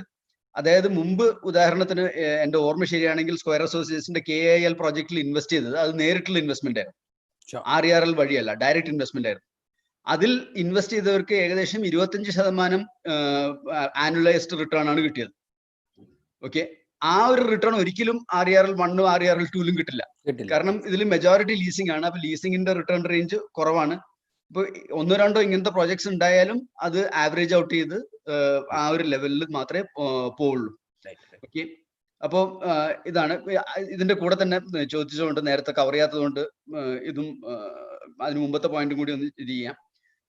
ഏകദേശം 100ലധികം ബിസിനസ്സുകൾക്ക് ഓൾറെഡി റെഹബർ വഴി നമ്മൾ മൂലധനം അല്ലെങ്കിൽ ലീസിങ് അല്ലെങ്കിൽ പ്രോജക്ട് ഫൈനാൻസ് കൊടുത്തു കഴിഞ്ഞു. 700-ലധികം നിക്ഷേപകരും നമ്മൾ ആക്ച്വലി പൈസ, നമ്മളെ മെയിലിംഗ് ലിസ്റ്റിൽ 4000-ഓളം പേരുണ്ടെങ്കിലും ആക്ച്വലി പൈസ ഇൻവെസ്റ്റ് ചെയ്തവരെ ഏകദേശം 700 ചില്ലറയാണുള്ളത്. 66 കോടിയിലധികം രൂപ പല രീതിയിൽ നിക്ഷേപിക്കാനും RFCയിൽ നിന്ന് ഇതുണ്ടായി. അപ്പോൾ പൊതുവിൽ പറയാന്നുണ്ടെങ്കിൽ ഈ നിക്ഷേപകർക്കും ബിസിനസ്സുകൾക്കും കിട്ടിയ എഡീഷണൽ ബെനിഫിറ്റ് നോക്കുകയാണെന്നുണ്ടെങ്കിൽ ചുരുങ്ങിയതൊരു 20 കോടി രൂപയുടെ അഡീഷണൽ ബെനിഫിറ്റ് നമ്മൾ നിക്ഷേപകർക്കും ബിസിനസ്സുകൾക്കും വേണ്ടി ഈ റെഹബർ വഴി നമുക്ക് ഉണ്ടാക്കി കൊടുക്കാൻ സാധിച്ചിട്ടുണ്ട്. ഇതിൽ നേരത്തെ അഗെയിൻ കുറെ ചോദ്യങ്ങൾ ഒന്നിച്ചു ചോദിക്കുമ്പോൾ ചില കാര്യങ്ങൾ വിട്ടുപോകുന്നു, അതുകൊണ്ട് സോറി. അപ്പോൾ നേരത്തെ ചോദിച്ച ലീഗൽ ഇത് സ്റ്റാൻഡിങ്, ഇന്ത്യയിലത്തെ ലീഗൽ സ്റ്റാൻഡിങ് എന്താണെന്നൊരു ചോദ്യം ചോദിച്ചത്, അതിനെപ്പറ്റി ഞാൻ നേരത്തെ മറുപടി പറഞ്ഞില്ല. അപ്പോൾ ഈ RERL 1-ഉം RERL 2-ഉം ഓപ്പറേറ്റിംഗ് ലീസ് കമ്പനീസ് ആണ്. ഓക്കെ, അപ്പൊ അത് നമ്മളെ രജിസ്ട്രാർ ഓഫ് കമ്പനീസിൽ ഓപ്പറേറ്റിംഗ് ലീസ് കമ്പനി എന്നുള്ള ഒരു ഇതിൽ തന്നെയാണ് നമ്മൾ ROCയിൽ രജിസ്റ്റർ ചെയ്തിട്ടുള്ളത്. ഇതിന്റെ കംപ്ലീറ്റ് ഓഡിറ്റിംഗ് കേരളത്തിലത്തെ ഏറ്റവും എന്താണ് പേര് കേട്ട ഓഡിറ്റേഴ്സ് ആയ വർമ്മ ആൻഡ് വർമ്മയാണ് ഇതിന്റെ ഓഡിറ്റിംഗ് നടത്തുന്നത്. ഓക്കെ, അപ്പൊ ആ ഒരു ട്രസ്റ്റ് ആൾക്കാർക്ക് ഉണ്ടാവണം. കാരണം അങ്ങനെയുള്ള ഒരു കമ്പനി ഇതിനെ ഓഡിറ്റ് ചെയ്തിട്ട് ഇത് ഓക്കെ ആണെന്ന് പറയുമ്പോൾ അതിൽ വേറെ എന്താണ് ഒളിച്ച് വെക്കലോ വേറെ കളിക്കലോ ഒന്നും ഉണ്ടാവില്ല. ട്രാൻസ്പാരൻസി 100% ട്രാൻസ്പാരൻസി ഉണ്ട്. പിന്നെ RFC ഒരു കൺസൾട്ടൻസി മാത്രമാണ്. ഓക്കെ, അതൊരു ഫിനാൻഷ്യൽ കൺസൾട്ടൻസി ആണ്. കൺസൾട്ടൻസിയുടെ കൺസൾട്ടൻസി ചാർജസ് എടുക്കുന്ന ഒരു കമ്പനിയാണ്. അപ്പോൾ ഈ മൂന്നും ഈ ഒരു രീതിയിലാണ് നമ്മൾ ലീഗലി സ്ട്രക്ചർ ചെയ്തിട്ടുള്ളത്. അപ്പോൾ ഞാൻ ഒരു സം ഫെയിലിയേഴ്സിനെ കുറിച്ച് ചോദിച്ചിരുന്നു. അത് നിങ്ങൾ പറഞ്ഞല്ലോ നേരത്തെ ചെറിയ ചെറിയ കമ്പനികളുടെ ഫെയിലിയർ ആണ്. ഈ വലിയ കമ്പനികളിൽ ഇതുവരെ കംപ്ലീറ്റ് ഫെയിലിയർ ആയിട്ടുള്ള ഒന്നും അൽഹംദുലില്ലാ ഇതുവരെ ഇല്ല. പക്ഷേ ഈ കോവിഡിന്റെയും വേറെ പല കാരണങ്ങൾ കൊണ്ടും കഴിഞ്ഞ 6 മാസമായിട്ട് നമുക്ക് റിട്ടേൺസ് തരാത്ത ചില കമ്പനികളുണ്ട്. അപ്പൊ അതിലൊരു ഉദാഹരണം, നമ്മൾ തുംകൂറിൽ ഒരു അംകിത് ബയോഫിയൽ എന്നുള്ളൊരു കമ്പനിയിൽ നമ്മൾ ഇൻവെസ്റ്റ് ചെയ്തിട്ടുണ്ട്. അതായത് ചെറിയ ഈ കോളിന് പകരം ഉപയോഗിക്കാൻ പറ്റുന്ന ബ്രിക്കറ്റ്സ്, ഈ ചെടികളിൽ നിന്നും ബാക്കിയുള്ള അങ്ങനെ ഉണങ്ങിയ മെറ്റീരിയൽസിൽ നിന്ന് അതിനെ മൾച്ച് ചെയ്ത് ഒരു പ്രോസസ്സ് വഴി അവസാനം ബ്രിക്കറ്റ്സ് ഉണ്ടാക്കി ബ്രിക്കറ്റ്സ് വിൽക്കുന്ന കമ്പനിയാണ്. അതിന് നമ്മൾ ഇൻവെസ്റ്റ് ചെയ്ത് അതിൽ റിട്ടേൺസ് കിട്ടിക്കൊണ്ടിരുന്നു. പക്ഷെ അതിന്റെ ഓണറിന് എന്തോ ഹാർട്ട് അറ്റാക്കോ അല്ല എന്തൊരു സൂക്കേട് വന്നു. അയാള് ഹോസ്പിറ്റലൈസ്ഡ് ആയി. ഒരു 5-6 മാസം അയാള് കമ്പനിയിൽ തിരിഞ്ഞു നോക്കിയിട്ടില്ല. അപ്പോൾ ആ കമ്പനിയിൽ നിന്ന് നമ്മൾ കഴിഞ്ഞ 6 മാസമായിട്ട് ഒരു റിട്ടേണും കിട്ടിയിട്ടില്ല. പക്ഷെ നമ്മളെ ഇൻവെസ്റ്റ്മെന്റ് ഒരുവിധം സേഫ് ആണ്, കാരണം നമ്മൾ അവിടെ ലീസിംഗ് ആണ് ചെയ്തിട്ടുള്ളത്. അപ്പോൾ നമ്മൾ തിരിച്ച് ആ എക്യുപ്മെന്റ് എടുത്ത് വിൽക്കുക എന്നുണ്ടെങ്കിൽ നമ്മൾ 100 രൂപ ഇൻവെസ്റ്റ് ചെയ്തിട്ടുണ്ടെങ്കിൽ അതിലൊരു 80 രൂപയെങ്കിലും നമുക്ക് തിരിച്ചു കിട്ടാൻ പറ്റും. മനസ്സിലായി? ഓക്കെ, അപ്പൊ നേരത്തെ പറഞ്ഞ പോലെ അതിലൊരു 20 രൂപ നമുക്ക് നഷ്ടപ്പെട്ടാലും ബാക്കിയുള്ള കമ്പനികളിൽ നിന്നുള്ള പ്രോഫിറ്റ് കാരണം നമുക്കത് മേക്കപ്പ് ചെയ്യാൻ പറ്റും. നേരത്തെ റാഷിദ് ഒരു ഫിഗേഴ്സ് കാണിച്ചപ്പോൾ അതിൽ ട്രാൻസ്ഫർ ടു റിസർവ് ഫണ്ട് എന്ന് പറഞ്ഞിട്ടൊരു ലൈൻ ഉണ്ടായിരുന്നു. അപ്പൊ ആ transfer to reserve for the quarter, ആ പൈസ നമ്മൾ ഇങ്ങനെയുള്ള എന്തെങ്കിലും ഫെയിലിയേഴ്സ് വരുമ്പോൾ അതിനെ ഓവർകം ചെയ്യാൻ വേണ്ടിയിട്ടാണ് ആ റിസർവ് നമ്മൾ ഉണ്ടാക്കുന്നത്. അപ്പോൾ over A period of time ആ റിസർവ് നമ്മൾ ബിൽഡ് ചെയ്യുമ്പോൾ നമുക്ക് ഒരു ബാങ്കിൽ ഉണ്ടാവുന്ന ഒരു കോൺഫിഡൻസ് പോലെ ആൾക്കാർക്ക് റെഹബറിലും ഇൻഷാല്ല കോൺഫിഡൻസ് വരും. സോ ഞാൻ നേരത്തെ സ്റ്റാർട്ട് ചെയ്തപ്പോൾ പറഞ്ഞു about 45 minutes we'll keep for the panel discussion and 45 minutes for questions എന്ന് പറഞ്ഞു. but I think the discussions are so interesting, so maybe നമ്മൾ ഇനി ഒരു 10-15 മിനിറ്റ് എക്സ്റ്റെൻഡ് ചെയ്യാം, കാരണം questions കഴിഞ്ഞിട്ടില്ല. I think there's so much of learning that is happening in this whole process. Okay, so the final question I have is for Rashid. But before I ask you the question, I just want to ask Mr. Abdul Latif, ningalippo oru investor inde hat ittittu what is your feeling as an investor in Rebar? As an investor, ഞാൻ പറഞ്ഞത് 2016 start ചെയ്യുന്നത്. അന്ന് ഐഡിയുടെ ഇതിൽ first ഇട്ട സ്ലൈഡില്ലേ, ഐഡിയുടെ പിന്നെ I think they were expanding their operation to Maharashtra. ആ സമയത്ത് ട്രക്കുകളിലെ ഇതിലായിരുന്നു ഇട്ടിരുന്നത്. that was good, more than 20% profit വന്നിരുന്നു. പക്ഷെ അത് ഇൻഡിവിജ്വൽ ഫണ്ടായിരുന്നു. ഇതുപോലെ എയർപോർട്ട് പ്രോജക്റ്റ് പറഞ്ഞതുപോലെ ഇൻഡിവിജ്വൽ ഇൻവെസ്റ്റ്മെന്റ് രൂപമായിരുന്നത്. നമ്മുടെ ഫണ്ട് നേരിട്ട് പോയിട്ട് it was I think 5 lakh for one truck. That was the model. അപ്പൊ അതിൽ നിന്ന് കിട്ടിയ ഇൻട്രസ്റ്റ് അതിൽ നിന്ന് കിട്ടിയ ഇൻകം ആയിരുന്നു. So that was a better income. പക്ഷെ അതിനുശേഷം ഇപ്പോൾ RERL മോഡൽ മാത്രമാണല്ലോ ഉള്ളത്. RERL മോഡലില് ഇസ് ദർ. അതിൽ പറഞ്ഞതുപോലെ റെന്റൽ ഇൻകം ആണ്. പിന്നെ ഉള്ളത് പ്രൊജക്ട് ഫൈനാൻസും പിന്നെ പ്രോഫിറ്റ് ആൻഡ് ലോസ് കേസുമാണ്.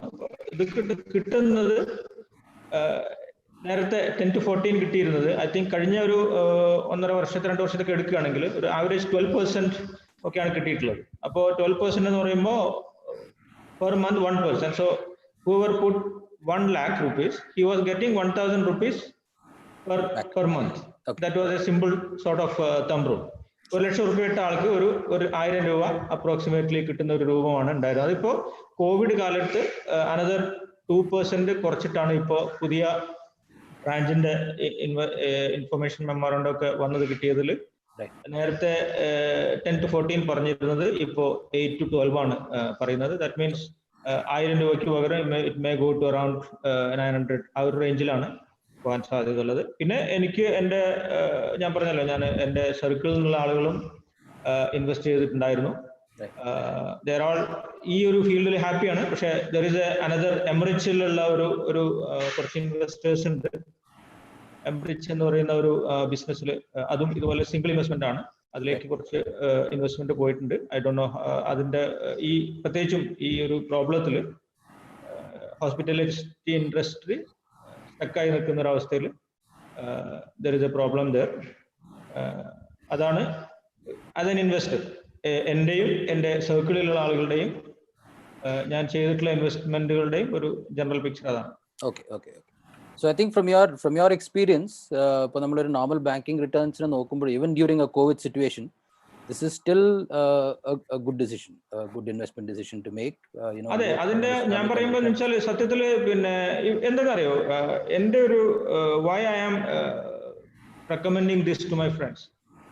ഞാനൊരു പ്രവാസിയായിട്ട് 28 കൊല്ലം നിന്ന ഒരാളാണ്. പ്രവാസികളിലുള്ള ഒരു 90-95% ആളുകളും അവര് പിന്നെ എൻ്റെ വളരെ ക്ലോസ് റിലേറ്റീവ്സ് ഉണ്ട്, എൻ്റെ ഫ്രണ്ട്സ് ഉണ്ട്, എൻ്റെ അക്വൈൻറ്റൻസ് ഉണ്ട്. ഇവരൊക്കെ ഒരു 90 to 94% അവർക്കൊരു കൃത്യമായ റിട്ടയർമെന്റ് പ്ലാനോ അതല്ലെങ്കിൽ എന്തെങ്കിലും മന്ത്ലി കിട്ടുന്ന ഒരു പ്രോജക്റ്റോ ഇല്ല. ആ ഒരു അതിന്റെ മെയിൻ കാരണം എന്ന് പറഞ്ഞാൽ നമ്മൾ ഇപ്പൊ സിലായ് സെന്ററിലൊക്കെ പോലെ വർക്ക് ചെയ്യുന്ന ആളുകൾ, അതുപോലെ ആ സർക്കിളിലൊക്കെ ഉള്ള ആളുകൾ എന്ന് പറഞ്ഞാൽ നമുക്ക് കേൾക്കുന്ന ഇതാണ് പലിശ ഹറാമാണ് ഹറാമാണ് ഹറാമാണ് എന്നുള്ള ആ ഒരു ഇത് മാത്രമേ കേൾക്കുന്നുള്ളൂ. പക്ഷെ സൊല്യൂഷൻ എവിടെ? സൊല്യൂഷൻ ഉള്ളത് നമ്മൾ ഈ പറഞ്ഞ പോലെ എന്റെയൊക്കെ കേസിൽ തന്നെ വാപ്പോറയുടെ അവിടെ ഒരു 5 സെന്റ് സ്ഥലമുണ്ട്, അത് വാങ്ങിച്ചോ അല്ലെങ്കിൽ 10 സെന്റ് സ്ഥലമുണ്ട്. അപ്പൊ അങ്ങനെ നമ്മൾ ആ ഒരു ഇതിൽ എവിടെയെങ്കിലും കുറിച്ച് ഇട്ടതല്ലാതെ ഒരു കൃത്യമായ ഒരു റെഗുലർ ഇൻകം വരുന്ന ഒരു സ്കീമിലേക്ക് നമ്മളൊന്നും, പിന്നെ എന്ന് വെച്ചാൽ നമ്മളങ്ങനെ പോവാണ്. അത് ഞാൻ പറഞ്ഞില്ലേ, ഞാനൊന്നും ഒരു 2 വർഷം 3 വർഷം ഗൾഫിലേക്ക് നമ്മൾ പോയതാണ്. അതാണ് 28 വർഷമായിട്ട് നീണ്ടത്. 28 വർഷത്തിൽ നമ്മൾ പലപ്പോഴും സംഭവിക്കുന്നത് വെച്ചാൽ മെജോറിറ്റി എന്ന് പറഞ്ഞാൽ ഒരു അത്രയും മെജോറിറ്റി ആയ ആളുകൾക്ക് പോലും ഈവൻ നല്ല സാലറികളും, ഞാനൊക്കെ പറയുമ്പോൾ I was taking A very good salary comparatively, ആ ഒരു ഉള്ള ലെവലിൽ എന്നെ പോലെയുള്ള പലർക്കും പലപ്പോഴും ഒരു കൃത്യമായ ഒരു അറ്റ് ദ എൻഡ് ഒരു പ്ലാൻ ഉണ്ടായില്ല എന്നുള്ളതാണ്. ആ പ്ലാൻ ഇല്ലാതിരിക്കാനുള്ള കാരണം ഇതുപോലുള്ള ഓപ്പർച്യൂണിറ്റീസ് വേറെ കാണുന്നില്ല എന്നുള്ളതാണ്. അപ്പൊ ultimately when I so there is A good model that I can recommend to my friends, I was vigorously doing it. എൻ്റെ എല്ലാ സർക്കിളിലും എനിക്ക് പിന്നെ മന്ത്ലി ക്വാർട്ടർലി വരുന്ന റിപ്പോർട്ടുകൾ എൻ്റെ എല്ലാ ഇമെയിലുകൾക്കും അയച്ചു കൊടുക്കാറുണ്ടായിരുന്നു. അങ്ങനെ ഒരു 3 വർഷം നിൽക്കുന്ന ഒരു ഇതിൽ ഒരുപാട് പേര് ജോയിൻ ചെയ്തു. അങ്ങനെയാണ് പിന്നെ 2019 ഞാൻ തിരിച്ചിവിടെ വരുമ്പോൾ ദാറ്റ് റിലേഷൻ പിന്നെ പ്രത്യേകിച്ചും റാഷിദുമായിട്ട് അതൊരു IFA ലെവലിലേക്ക് മാറുന്നു. ഇപ്പോഴും അത് ചെയ്തുകൊണ്ടിരിക്കുന്നുണ്ട്. ഇപ്പൊ ഞങ്ങള് പിന്നെ റഹബാറിന്റെ മറ്റൊരു റിപ്ലിക്കേഷൻ ഇവിടെ കേരളത്തിൽ ചെയ്യാൻ പറ്റുമോ എന്നൊക്കെ രൂപത്തിലൊക്കെ ആലോചിക്കുന്നുണ്ടായിരുന്നു. പക്ഷെ അവിടെ ഞാൻ എന്റെ സർക്കിളിലുള്ള ഒരുപാട് പേര് ഫൈനാൻസ് സർക്കിളിൽ വർക്ക് ചെയ്യുന്ന, അക്കൗണ്ട്സിൽ വർക്ക് ചെയ്യുന്ന പലർക്കും ഈ നിങ്ങൾ why don't you start something like this എന്ന് പറയുമ്പോൾ അവരൊക്കെ പേടിക്കുകയാണ്. എന്താണെന്ന് വെച്ചാൽ ഇപ്പൊ നേരത്തെ ഷെരീഫ് സാർ പറഞ്ഞ പോലെ ഈ പോൺസി സ്കീമാണ് എല്ലാവരെയും കൈ പൊള്ളിയിട്ടുള്ളത്. അതുകൊണ്ട് ഒരാൾ അഫ്രൈഡ്, മറ്റുള്ളവരുടെ പൈസ വെച്ചിട്ട് നമുക്ക് എങ്ങനെ കളിക്കാൻ പറ്റുന്നില്ല. അപ്പൊ ആ ഒരു ധൈര്യം ഇവർ എടുത്തു എന്നുള്ളതിന് I am really appreciating Sharif sahab and team. കാരണം ഇതുപോലെയുള്ള ഈവൻ ഇവരൊക്കെ എഞ്ചിനീയേഴ്സ് ആണ്, പക്ഷെ ഫൈനാൻസ് ഫീൽഡിലുള്ള ഓഡിറ്റിംഗ് ഫീൽഡിലുള്ള പലരോടും ഞാൻ ഇത് റാഷിദിന്റെ പിന്നെ ഷെരീഫ് എന്താ പറയാ റഹബാറിന്റെ മോഡൽ വളരെ വിശദമായി എക്സ്പ്ലെയിൻ ചെയ്തിട്ടും അവരൊന്നും ആ റിസ്ക് ഏറ്റെടുക്കാൻ തയ്യാറില്ല. അപ്പോൾ അങ്ങനത്തെ ഒരു സിറ്റുവേഷനിൽ how can we have more എന്നുള്ള ഒരു ഇതാണ് എൻ്റെ ഒരു സോർട്ട് ഓഫ് തിങ്കിങ്. അവിടെ ഇസ്ലാമിക് സെന്ററെ പോലെയുള്ള വൈറ്റ് ഫീൽഡിനെ പോലെയുള്ള ഇതുപോലെയുള്ള ഓർഗനൈസേഷൻസ് നിങ്ങൾ സീരിയസ് ആയിട്ട് ആലോചിക്കേണ്ടത് നല്ല ക്വാളിഫൈഡ് ആയ ഇതുപോലെ ആളുകളെ ഒരു കൂട്ടി അതിനുവേണ്ടി മീറ്റിംഗ്സ് ഒക്കെ സംഘടിപ്പിച്ച് let us have more of Rahbar sort of thing എന്നാണ് എൻ്റെ ഒരു recommendation. Excellent.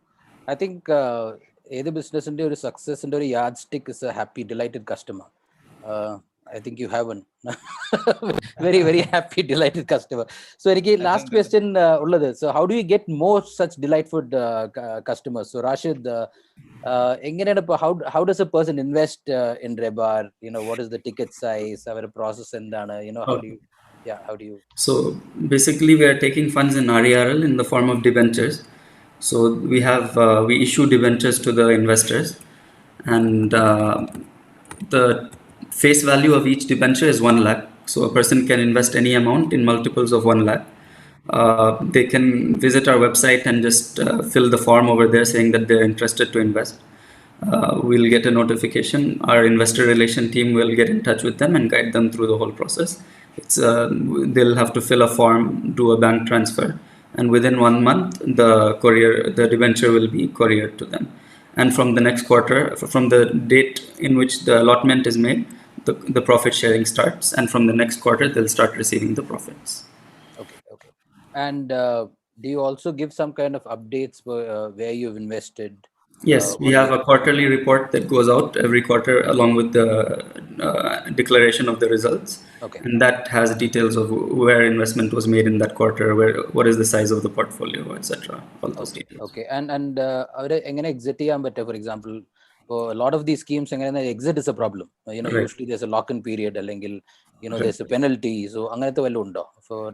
No, there's no lock-in period. There's a 1 month notice period that is required, and there's no penalty that we charge on exit. Excellent.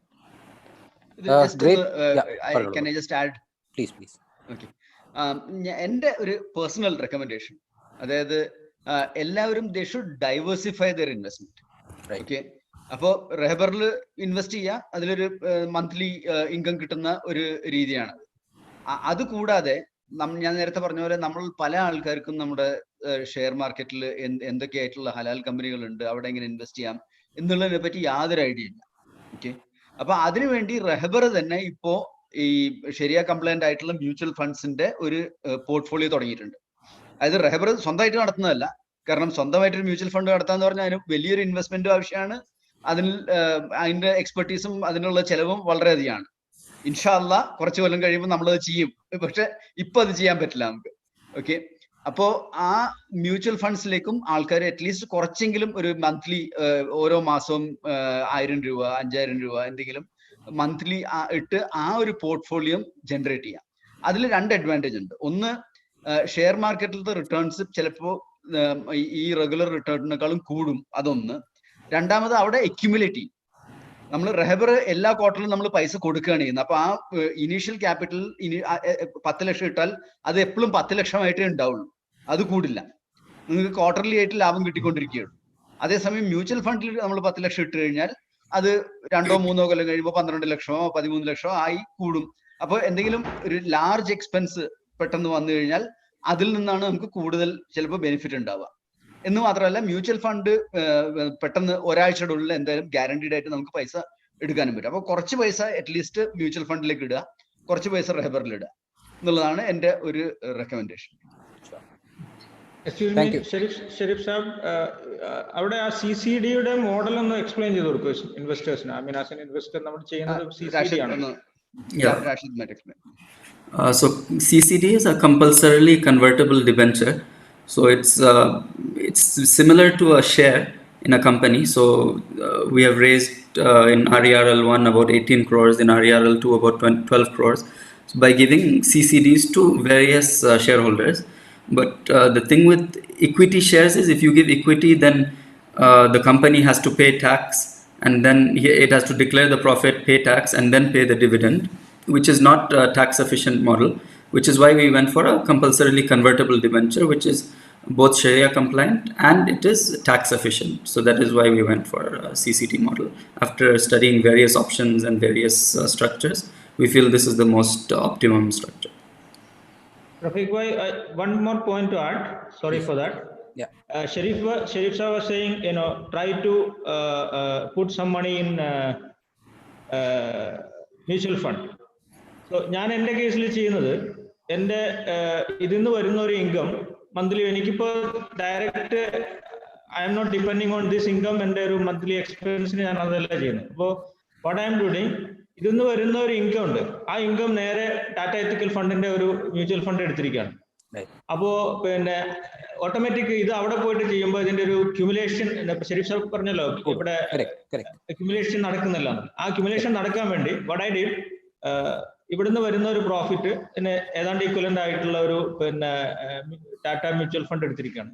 So that get accumulated over a period. So our combination of ഞാൻ ചെയ്യുന്നത് as an investor. No, I think that's a very, very good idea. So all the audience, I think you should think of that. That's a very, very good model.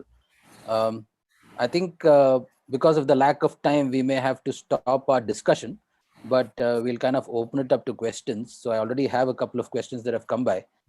ചിലത് നിങ്ങൾ already answer ചെയ്തു, പക്ഷെ answer ചെയ്യാത്ത ഞാൻ അങ്ങനെ നോക്കണം. അപ്പോൾ I think Rashid, you just talked about some models, right? So and I can see on the screen you're talking about Ijara and Musharaka. So if you can just very, very briefly just explain what that is. Yeah. Pinna, the next question, I think SIPs na kuruchu, if you can tell them a little bit more. And one more question is, a lot of people ask about, how do I get a loan for a car, for example? Enikippo loan edukandam, but I want some kind of a model. I want to buy a car, I want to buy a scooter, I want to buy a house. These are very common requirements for individuals. How do you cater to that request? I'll take the last question. Rashid can answer the others. Okay. So regarding the models, we have two broad models which we do. One is Ijara, which is asset finance through lease. We purchase the assets on the books of RERL and we lease them to customers. So just like we need good investors to invest with us, we need good businesses to approach us with the fund requirements. So that's why we have this offerings for businesses. One is Ijara, and second is Musharaka, that is profit sharing debt-based finance. So like Amjad Bhai was mentioning, that previously when he approached Islamic finance institutions, they would always want to take a share of the company, take equity in the company, which is not necessarily required for it to be Sharia compliant. You can have a debt-based financing within the legal system, which has a variable interest. It's not a fixed interest, it's a variable interest based on the profits. So by that, they are able to retain their equity. So there's no equity dilution. In both of these cases, there's no equity dilution. And they're able to either pay a rent on their assets or share the profits based on either the profit from the business or from the project for which we have funded them. Okay. And quickly to just the range that we do the funding, operating lease minimum 10 lakhs, IRR range is 16 to 18%, tenure is 12 to 48 months. Profit sharing loan minimum is 30 lakhs because it requires more due diligence, so we have a higher limit over there. And IRR range is 18 to 24% per annum, and we take a higher return because the variability is higher and the risk is higher in these cases. And tenure is 12 to 36 months. Project finance, we have a lower cap of 10 lakhs, lower floor of 10 lakhs. And IRR expected is 24 to 30% per annum. But since it's a 3-month project or a 6-month project, the actual profit paid will be less than that, maybe 6 to 12%. Okay. And yeah. Can I add something? Yeah, Rashid was telling we want good businesses to approach them എന്ന് പറഞ്ഞല്ലോ. അവിടെ ഒരു point add ചെയ്യാണ്. ഞാൻ പറഞ്ഞു, ഞാൻ കേരളത്തിലെ IFA ആയിട്ട് വർക്ക് ചെയ്യുന്നുണ്ട്. എൻ്റെ ഒരു ലുക്ക് അല്ലെങ്കിൽ what I'm looking for is, ഇപ്പോൾ റഹ്ബാറിന്റെ ഫണ്ടിങ് നോക്കുകയാണെങ്കിൽ majority of the fund is going outside Kerala. കേരളത്തിൽ നിന്ന് ഇപ്പോൾ നമ്മൾ അംജദ് ഭായ് അല്ലാതെ വേറെ ഒരു ചെറിയ 1-2 ബിസിനസ്സുകാർ മാത്രമേ റഹ്ബാറിനെ യൂസ് ചെയ്തിട്ടുള്ളൂ. അവരുടെ even I think may be even 90% above is in Bangalore, Chennai, പിന്നെ പൂനെ, ഇങ്ങനെയൊക്കെയുള്ള ഏരിയയിലാണ്. what I am looking for is നമ്മൾ മലയാളികളായ ആളുകളുടെ ഫണ്ട് കുറച്ച് ഫണ്ട് തിരിച്ച് കേരളത്തിലേക്ക് വരട്ടെ. അപ്പോൾ അതുകൊണ്ട് നല്ല കമ്പനികൾ പിന്നെ അപ്രോച്ച് ചെയ്യണം. ഞാൻ റെക്കമെൻഡ് ചെയ്യുന്നുണ്ട്. ആൾറെഡി ഞാൻ പറഞ്ഞു കുറച്ച് കമ്പനികളെ റെക്കമെൻഡ് ചെയ്തിട്ടുണ്ട്. Already 2-3 companies are in discussion. So ഇപ്പൊ ഇതിലുള്ള മെജോറിറ്റി മലയാളികളാണല്ലോ. മലയാളികൾ ഇൻവെസ്റ്റ്മെന്റ് മാത്രമല്ല, നല്ല മലയാളി കമ്പനികൾ വന്നിട്ട് നമ്മുടെ പൈസ ഇവിടെ തന്നെ ഇൻവെസ്റ്റ് ചെയ്യട്ടെ. അങ്ങനെ നമ്മുടെ കേരളത്തിൽ ജോബ് ക്രിയേഷൻ നടക്കട്ടെ. അപ്പൊ നമ്മുടെ fund let it creating more creative output for our own geography, community, and thank you. Sure. Sharif, second part. Yeah, sorry. The second question was on the SIPs, systematic investment plans. Correct. So you can have auto debit from your account, which goes into one of these Sharia compliant ethical funds. Right. And you can start the SIP with as low as 1,000 rupees per month, and it can be any amount above that. And we are registered with the Association for Mutual Funds in India as a distributor. So we are tied up with these two companies. And you can do, if you have surplus amount, like you get the quarterly profits, you can do a one-time investment starting as low as 10,000 rupees. So that's about SIPs. Okay, so just to, for the benefit of the listeners, so SIP it's some kind of a regular investment that you can do, right? And one of the questions was, can you actually choose, ഈ fund എവിടെയാ deploy ചെയ്യാന്നുള്ള അവർക്ക് choose ചെയ്യാൻ പറ്റും? For example, I say that I want this only in Tata Ethical Fund, for example. Yes. Is that a possibility? Yes, you have to choose. So you have to choose one of these two funds which we are offering. Okay. Tata Ethical Fund or Tata's Ethical Fund. Right. And one more question related to that was, in Islamic finance and in profit sharing musharaka especially, there is a possibility of loss, right? So what happens to the investor if the business makes a loss? Yeah, so we share the loss with the business. If it's a genuine business loss and it's something that we need to share, we share that loss. But like we mentioned earlier, we have a reserve which will take care of that loss so that overall the investors are not impacted. Okay, so again, for the benefit of the listeners, I think what he's trying to say is, ഇപ്പോൾ ഒരു particular ബിസിനസ്സിലൊരു loss ഉണ്ടെങ്കിൽ what Rebar will do is they will, given their reserves, they will try and not pass that loss on to the investor. So maybe your profit reduces, but it may not necessarily be a loss. Correct? If I'm correct, right? That's okay. Yes. Okay, great. So Sharif Saab, namla second bhagam, you said we'll talk about the lease option. അതെ. So ഇതില് നമ്മൾ കുറെ ഇതിനെപ്പറ്റി നമ്മൾ debate ചെയ്യുകയും discuss ചെയ്യുകയും ചെയ്ത കാര്യമാണ്. അപ്പോൾ ഈ ഇസ്ലാമിക് ഫിനാൻസ് എന്ന് പറയുന്നത് വളരെ വാസ്റ്റ് ആയിട്ടുള്ള ഒരു ഫീൽഡാണ്. നമ്മുടെ ആൾക്കാരുടെ requirements also are very vast. Okay, അത് എല്ലാം ഒരു സ്ഥാപനത്തിന് മീറ്റ് ചെയ്യാൻ പറ്റുന്ന ഒരു പോസിബിലിറ്റി ഇല്ല. അപ്പൊ നമുക്ക് പല സ്ഥാപനങ്ങളായി എസ്റ്റാബ്ലിഷ് ചെയ്യുകയും ഓരോ സ്ഥാപനവും ഏതെങ്കിലും ഒന്നോ രണ്ടോ ഫീൽഡ് നമ്മൾ ടാക്കിൾ ചെയ്യുകയും ചെയ്യുക എന്നുള്ളതാണ് നമ്മുടെ മോഡൽ.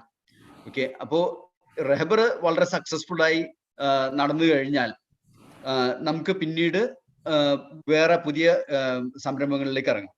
ഇപ്പോൾ റെഹബറിന്റെ ഫോക്കസ് ബിസിനസ് ലോൺസ് ആണ്. അതായത് ബിസിനസ്സുകാർക്ക് വേണ്ടി എന്ത് ചെയ്യാൻ പറ്റുന്നുള്ളതാണ് റെഹബറിന്റെ ഫോക്കസ്. പക്ഷേ ഈ ഹോം ഫിനാൻസിന്റെ ഡിമാൻഡ് ഇത്ര വളരെ ഹൈ ആയതുകൊണ്ട് നമ്മൾ ഹോം ഫിനാൻസിന് വേണ്ടി വേറൊരു സ്ഥാപനം ECW എന്നുള്ള പേരിൽ സ്ഥാപിച്ചിരുന്നു. അതിന്റെ details Rashid might give little bit of details on ECW.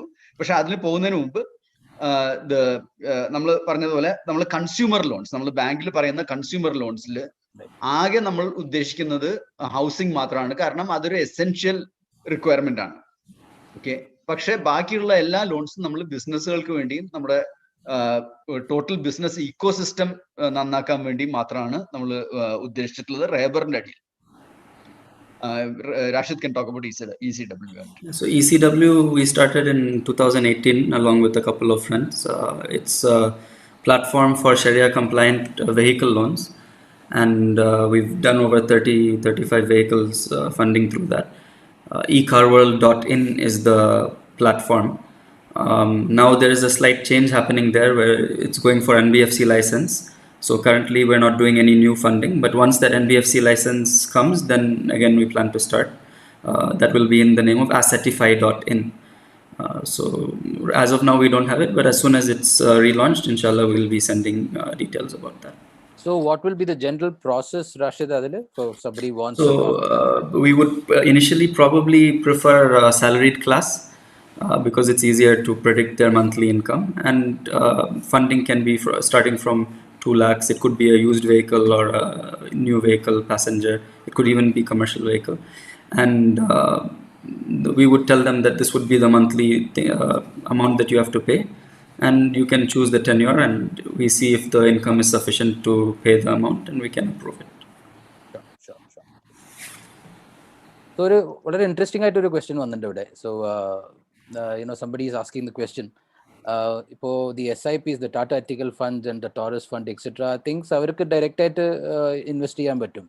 So what is the role that Rebar is playing here? Is it like you're just playing an asset management role? So we are just a distributor for this, nothing more than that. So people who can invest directly, they're welcome to go and invest directly. One benefit of going through us is that you can track all your investments in one place.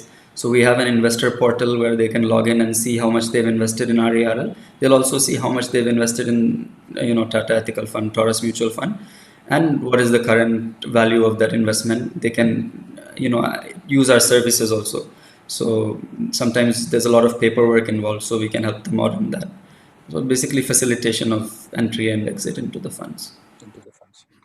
Great. So I think we touched upon this. So there's a question that's related to Kerala specifically.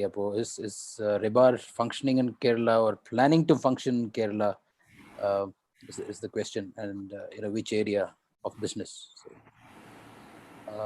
Sharif, sir, question.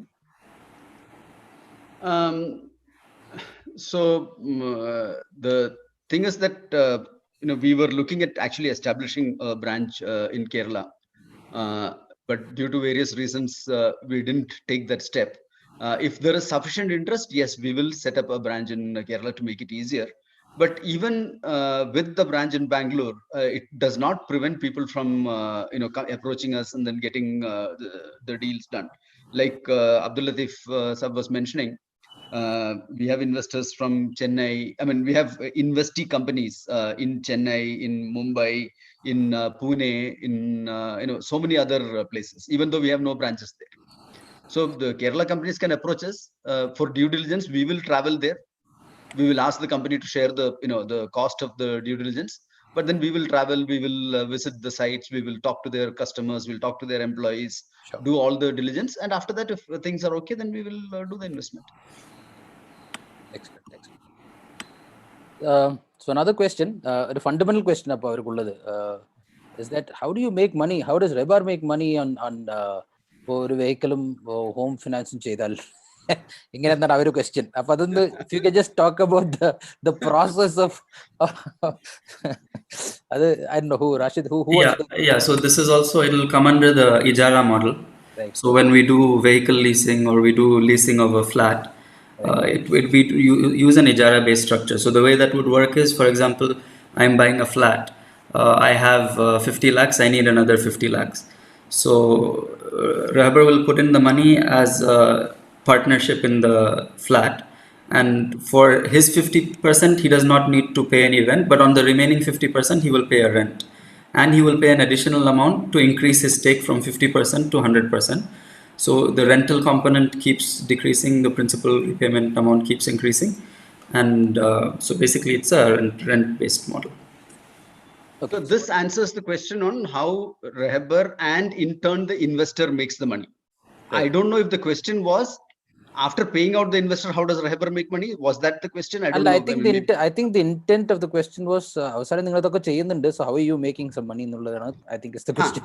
So that means what is the differential, right? Yeah, so അതായത് നമ്മൾ ഈ CCD നമ്മൾ prescribe ചെയ്യുമ്പോൾ തന്നെ നമ്മൾ ചെയ്യുന്ന എഫേർട്ടിന് വേണ്ടിയിട്ട്, അതായത് Rebar ചെയ്യുന്ന ഡ്യൂ ഡിലിജൻസും RERL ചെയ്യുന്ന വർക്കും അതിന്റെ മോണിറ്ററിങ്ങും അതിന്റെ പേപ്പർ വർക്കും ലീഗൽ വർക്കും ഇതിനൊക്കെ വേണ്ടിയിട്ട് നമ്മൾ പറയുന്നതെന്ന് വെച്ചാൽ കിട്ടുന്ന പ്രോഫിറ്റിന്റെ 20% ഞങ്ങൾക്കാണ്, 80% നിങ്ങൾക്കാണ്.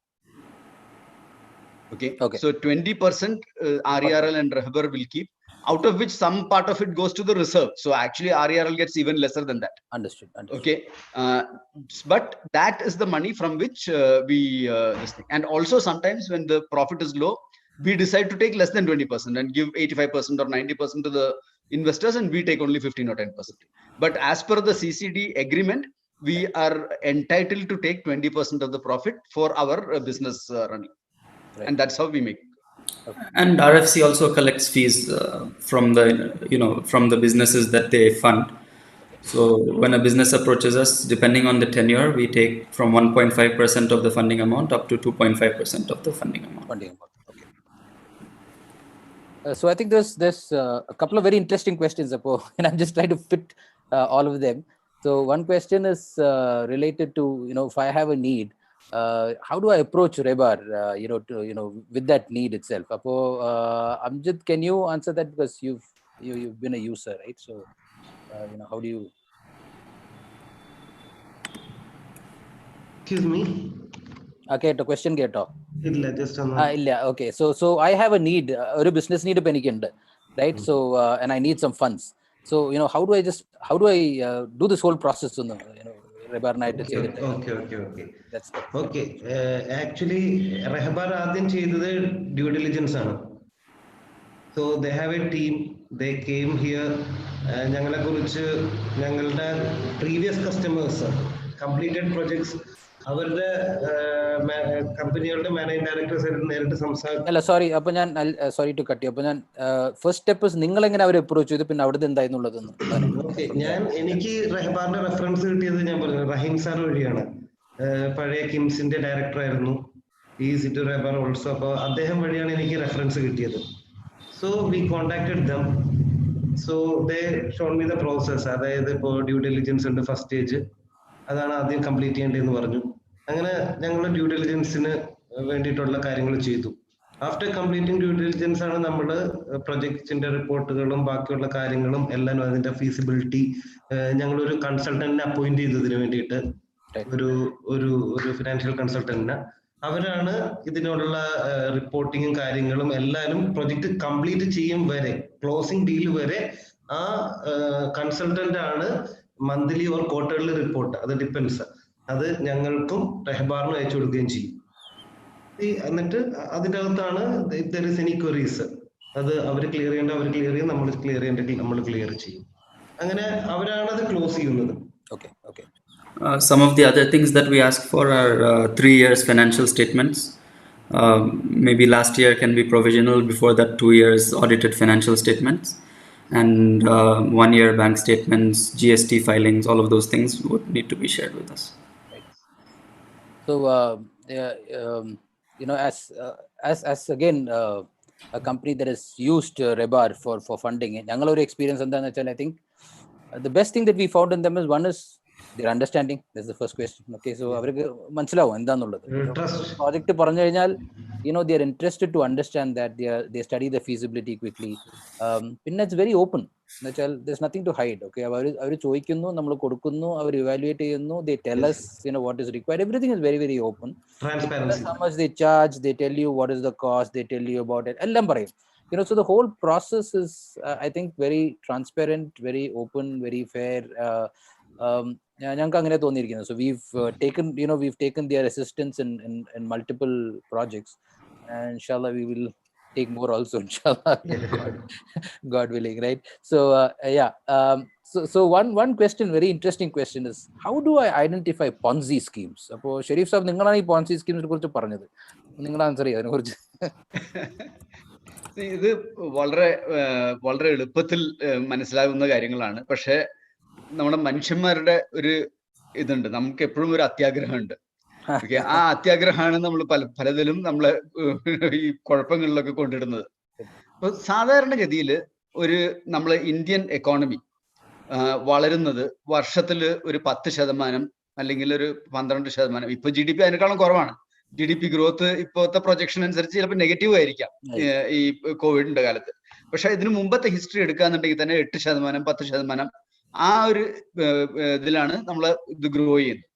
അപ്പൊ ഒരു നന്നായി നടത്തുന്ന ഒരു ബിസിനസ്സിന് ലിവറേജ് ചെയ്യാതെ, അതായത് ബാങ്ക് ലോൺ എടുക്കാതെയും വെറും ഇതെല്ലാം ചെയ്യുന്നതിന് മാക്സിമം നമ്മൾ നോക്കാന്നുണ്ടെങ്കിൽ ഒരു 20-30% വരെ ചിലപ്പോൾ ലാഭം ഉണ്ടാക്കാൻ പറ്റും. അപ്പൊ ഒരു ഇൻവെസ്റ്ററിന് അതിനേക്കാളും കൂടുതൽ ആരെങ്കിലും പ്രോമിസ് ചെയ്യാന്നുണ്ടെങ്കിൽ അപ്പൊ തന്നെ മനസ്സിലാവണം അതിലെന്തോ ഒരു പ്രശ്നമുണ്ടെന്ന്. അതാണ് ആദ്യത്തെ ഒരു റെഡ് ഫ്ലാഗ്. ഒരു ആനുവലൈസ്ഡ് 30-ലധികം ഉണ്ടെങ്കിൽ അതിനെപ്പറ്റി വളരെയധികം പഠിച്ചിട്ടേ പിന്നെ അതിന് പോകാൻ പാടും. രണ്ടാമത്തത്, ഈ റെഫറൽ ഫീസ് ഉണ്ടെങ്കിൽ അതിൽ എന്തോ ഒരു പ്രശ്നമുണ്ട്. ഓക്കെ, കാരണം ഈ പോൺസി സ്കീം നടക്കുന്നത് റെഫറൽ വഴിയാണ്.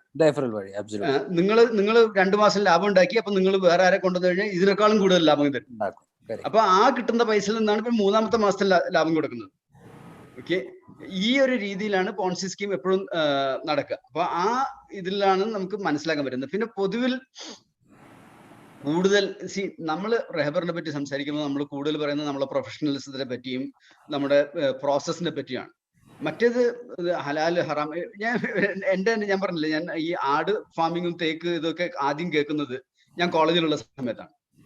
അത് പറയുന്നത് ഒട്ടും അതുവരെ എൻ്റെ അനുഭവത്തിൽ ഇസ്ലാമായിട്ട് വലിയൊരു ബന്ധമില്ലാത്ത ഒരാൾ പെട്ടെന്ന് ഹലാലിനെയും ഹറാമിനെ പറ്റി പറയാൻ തുടങ്ങി. ഓക്കെ, അത് പിന്നെ വരുമ്പോഴാണ് ഇത് വിൽക്കാനാണ് നോക്കുന്നുള്ളത്. ഈ ആട് ഫാമിങ്ങിന്റെ ബിസിനസ്സും ഇതും വിൽക്കാനാണ് വേണ്ടിയാണ് ഇത് നോക്കുന്നുള്ളത്. അപ്പൊ അതാണ് വേറൊരു ഇതിന്റെ ഒരു ടിപ്പിക്കൽ സൈൻ ഇതിൽ കാണാവുന്നത്. പോൺസി സ്കീംസിൽ പിന്നെ വേറെ ഒന്ന് സാധാരണ നമ്മൾ എഗെയിൻ കാണുന്നത് അവരുടെ ബിസിനസ്സിൽ ഒട്ടും ട്രാൻസ്പെറൻസി ഉണ്ടാവില്ല. അപ്പൊ ഞങ്ങൾ ഇൻവെസ്റ്റ് ചെയ്തോളാം, ഞങ്ങൾ നിങ്ങൾക്ക് തരുന്നുണ്ട്, ഞങ്ങളിൽ വളരെ പ്രൊപ്പറേറ്ററി ആയിട്ടുള്ള പ്രോട്ടോകോൾ ഉണ്ട്, അല്ലെങ്കിൽ ആൾക്കാർക്ക് മനസ്സിലാവാത്ത കാര്യങ്ങൾ, ബിറ്റ് കോയിൻ, പിന്നെ അങ്ങനത്തെ ക്രിപ്റ്റോ കറൻസി, ഇങ്ങനത്തെ കുറച്ച് പേരുകളും ഇതും ഒരു ഹൈപ്പുള്ള കാര്യങ്ങൾ വെറുതെ അങ്ങ് പേര് അങ്ങ് എടുത്തിടും. എന്നിട്ട് ഇതുവഴിയാണ് നമുക്കത് കിട്ടുന്നത് എന്നുള്ളതാണ് ഒരു ഇത്. അപ്പൊ ആദ്യം എല്ലാവരും മനസ്സിലാക്കേണ്ടതെന്ന് വെച്ചാൽ ഒരു മാർക്കറ്റ് ഫോഴ്സ് ഉണ്ട്. അതായത് എല്ലാത്തിനും ഒരു ഡിമാൻഡും സപ്ലൈയും ഉണ്ട്. ആ സപ്ലൈനേക്കാളും കൂടുതൽ ഡിമാൻഡിനേക്കാളും കൂടുതൽ സപ്ലൈ വന്നു കഴിഞ്ഞാൽ അതിന്റെ വില എപ്പോഴും കുറയും. അപ്പോൾ കുറെ ആൾക്കാർ 30% കിട്ടുന്ന ഒരു ഇതിലേക്ക് ഇൻവെസ്റ്റ് ചെയ്ത് കഴിഞ്ഞാൽ 30%, 20% ആവും, 15%, 10%. ഇത് ഒരിക്കലും കണ്ടിന്യൂ ചെയ്യില്ല. അപ്പൊ കുറച്ചൊക്കെ ഒരു ഫിനാൻസിനെ പറ്റി ഒരു ബോധം നമുക്ക് ഉണ്ടാവണം. അതിനെപ്പറ്റി കുറച്ചൊന്ന് പഠിക്കണം. എക്കോണമി എന്താണ്, ഫിനാൻസ് എന്താണ്. നമ്മൾ പ്രത്യേകിച്ച് കുറച്ച് പൈസ ഉള്ള ആൾക്കാരാണെന്നുണ്ടെങ്കിൽ ഇതിനെപ്പറ്റി എന്തായാലും ചെറിയൊരു വിവരമെങ്കിലും അവര് മറ്റുള്ളവരോട് ചോദിച്ചിട്ടും ഇതും മനസ്സിലാക്കണം. ഇതിൽ വളരെ അൺഫോർച്ചുനേറ്റ് ആയിട്ടുള്ള വേറൊരു കാര്യം എന്താണെന്ന് വെച്ചാൽ, പലപ്പോഴും നമ്മുടെ ഉലമാക്കൾ ഈ ഇതുണ്ടല്ലോ, ഈ പോൺസി സ്കീമിൽ സ്വയം പെട്ടു പോകുന്നുണ്ടെന്നുള്ളതാണ്. ഓക്കെ, രണ്ടാമത്തത് അവർക്ക് എക്കണോമിക്സിനെ പറ്റി അറിയില്ല, ഫിനാൻസിനെ പറ്റി അറിയില്ല, ബിസിനസിനെ പറ്റി അറിയില്ല.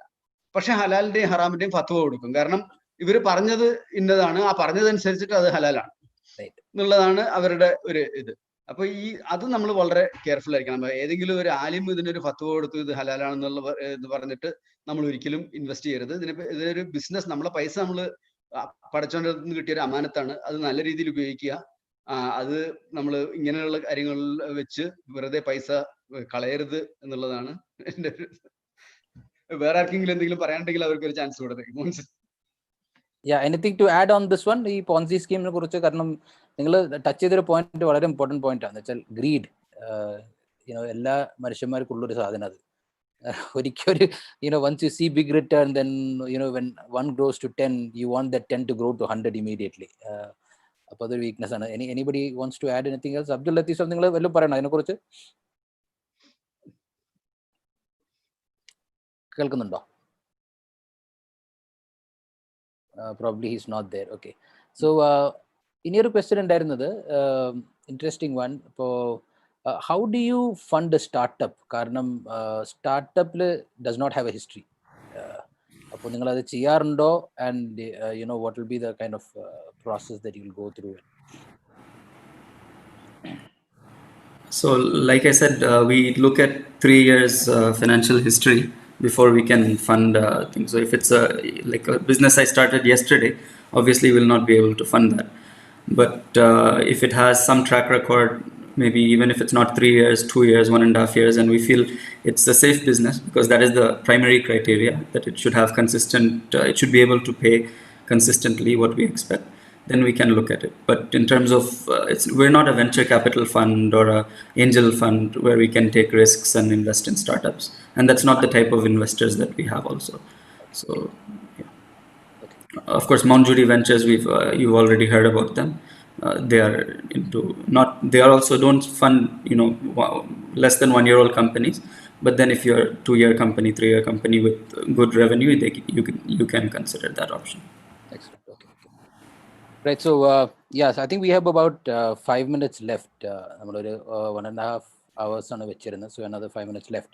So if there are more questions, feel free to push them across. So one of the things, just information from one of the audience. So he says that MAIWA, it's Mahe Islamic Welfare Association, that's based out of Riyadh. They have community savings fund, and they look at different investment options, and they are planning to invest 30 lakhs in Rebar. So he wanted this to be mentioned in the. So ഒരു point I want to clarify. Somebody has sent me a question on a private chat. Yeah, sure. Okay, and I thought this is a question which I should answer to everyone, not just to him. Sure. Okay. അപ്പൊ അതിൽ question വന്നിട്ടുള്ളതെന്ന് വെച്ചാൽ നമ്മളെ വെബ്സൈറ്റിൽ RERL പറ്റി പറഞ്ഞപ്പോ ഈ compulsorily convertible debenture gives A variable interest എന്ന് പറഞ്ഞിട്ടുണ്ട്. എങ്ങനെയാണ് നിങ്ങൾ ഇൻട്രസ്റ്റ് കൊടുക്കുക എന്നുള്ളതാണ് ചോദ്യം. ഓക്കെ, അപ്പോ ഇതിന്റെ ഉത്തരം എന്താന്ന് വെച്ചാൽ, നമ്മള് ഇൻട്രസ്റ്റ് എന്ന് പറയുന്നത് ഒരു ഇസ്ലാമിൽ റിബ എന്ന് പറയുന്നത് ഒരു ടെക്നിക്കൽ ടേം ആണ്. ഓക്കെ, ആ റിബയുടെ അടിയിൽ വരുന്ന കാര്യങ്ങളാണ് ഹറാമായിട്ടുള്ളത്. നമ്മൾ ഇന്ത്യൻ ടാക്സ് പെർപ്പസിന് വേണ്ടി നമ്മൾ അതിന് ഇൻട്രസ്റ്റ് എന്നുള്ള പേര് കൊടുക്കുന്നു, കാരണം അതിൽ ടാക്സ് ബെനിഫിറ്റ് കിട്ടും. അതിനു വേണ്ടിയിട്ടാണ് നമ്മൾ അതിനെ ഇൻട്രസ്റ്റ് എന്ന് വേണ്ടി വിളിക്കുന്നത്. അതിനെ പ്രോഫിറ്റ് എന്ന് നമ്മൾ വിളിച്ചു കഴിഞ്ഞാൽ അതിൽ ടാക്സ് വരും. അത് ഇൻട്രസ്റ്റ് ആയി കൊടുത്തു കഴിഞ്ഞാൽ നമുക്ക് അതിന് ടാക്സ് ഇല്ല. വേരിയബിൾ ഇൻട്രസ്റ്റ് കൊടുക്കാനുള്ള ഓപ്ഷൻ ഉണ്ട്. ഇത് ഇന്ത്യൻ ലീഗൽ സിസ്റ്റം അലോ ചെയ്തതാണ്. നമ്മൾ വേരിയബിൾ ഇൻട്രസ്റ്റ് കൊടുക്കുന്നത് കൊണ്ട് അതൊരു ഫിക്സ്ഡ് റിട്ടേൺ അല്ല, ഒന്നാമത്തത്. രണ്ടാമത്തത്, നമ്മൾ ലോസ് വരികയാണെന്നുണ്ടെങ്കിൽ നമ്മുടെ ഫേസ് വാല്യൂ കുറയും, അതുകൊണ്ട് നമ്മൾ ലോസും ഷെയർ ചെയ്യുന്നുണ്ട്. അപ്പോൾ ഇത് നമ്മൾ 100% പ്രോഫിറ്റും ലോസും ഷെയർ ചെയ്യുന്ന ഇൻവെസ്റ്റ്മെന്റ് തന്നെയാണ് റേബറിൽ നടക്കുന്നത്.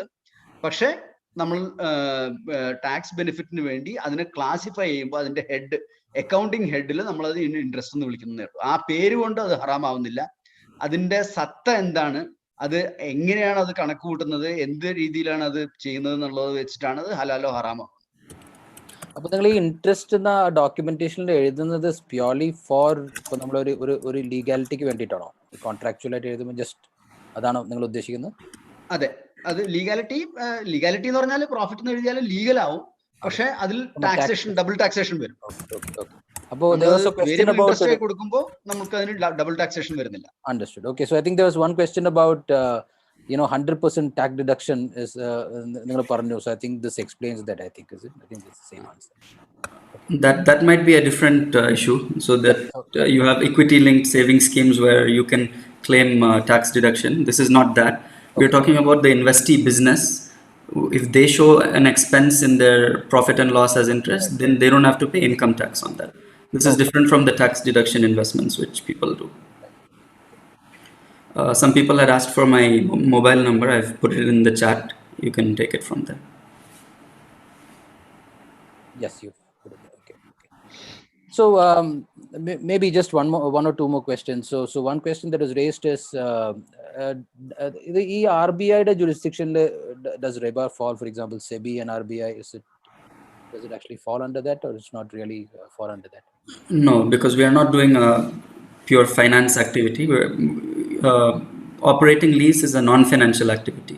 Right. So there's no requirement for us to register with RBI as an NBFC, nor does it come under SEBI, which regulates basically the venture capital funds or the listed companies. So as of now, we don't fall under either. But again, just to this thing, we are doing some amount of financing, നേരത്തെ പറഞ്ഞ പോലെ project financing വരും. പക്ഷെ ഒരു സാധാരണ കമ്പനിക്ക് തന്നെ up to 50% അങ്ങനത്തെ ഓപ്പറേഷൻസ് ചെയ്യുന്നത് it's allowed by the register of companies. അത് 50% കൂടുമ്പോഴാണ് RBIയുടെ റെഗുലേഷനിൽ നമ്മൾ പെടുന്നത്. അതുകൊണ്ടാണ് നമുക്ക് രണ്ടും ചെയ്യാൻ പറ്റുന്നത്. മനസ്സിലായി. So there was one question about specifically about commercial residential projects. Do you treat that as a different category, or you stay away from it? Or Commercial or residential, is it? Commercial residence property. So the question is Rebar offering project financing for commercial residence projects? So I assume it is houses. Commercial residence projects is what it said. So I've not. Okay, I think it's commercial or residential projects probably. So as of now, we have not, I mean, if it's a short-term project, we can look at it under project finance. Like we've done hospital project we are currently doing with Square Associates. But to fund the project right from the beginning, and real estate generally we have avoided so far, because there are other Sharia compliant options for them. They can go for joint ventures. There are builders who offer EMI type solutions. So currently we are not in real estate. Rashid, there was a question on NRIs investing. Can you just? Yes, I think that came here also, in the sense that can NRIs absolutely can invest. Only thing is that they can invest either from their NRE account or from their NRO account, but profits will go back only to their NRO account, and then they'll have to pay tax on that and repatriate it if applicable. Okay. Right. Okay. So I think we've hit the 1.5 hours time frame. So I know this can continue for a couple of hours more. Okay, so first of all, I'd like to thank all the panelists, for spending your valuable time here, and giving us fantastic inputs about. I know it is not 100%, but Thank you. So again, thank you very much for your time, and for all the audience. If you have any more questions, feel free to add on. We'll figure out how we can. So I think Rashid, are you requesting for is it you, or is it somebody else who's requesting for No, it's somebody else. Is It's it not this somebody else? You want to unmute that first, the last question? 2 questions that were right. Okay, so do you want to unmute him? So we'll just finish off with that. The questions, there is one question. I understand if the funds are maintained for a minimum of 10 years, this will be converted to equities in the invested company. Can you elaborate more on this? It's not equity in the investee companies. It's in equity in the RERL itself. So compulsorily convertible debentures. Currently, they're in the form of debentures, which get a quarterly return. After 10 years, if you continue to hold on to them, they will convert to equity.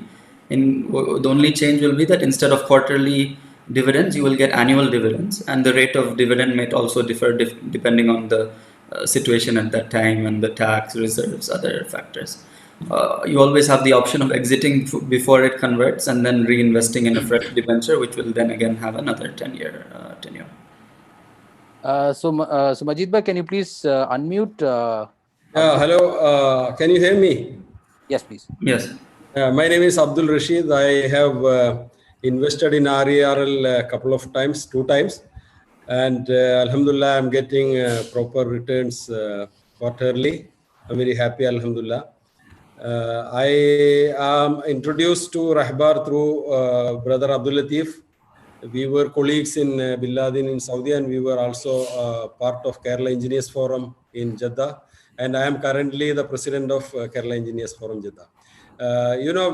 He mentioned about Emmerich cutlery business, where 20 investors have invested in Ernakulam cutlery business.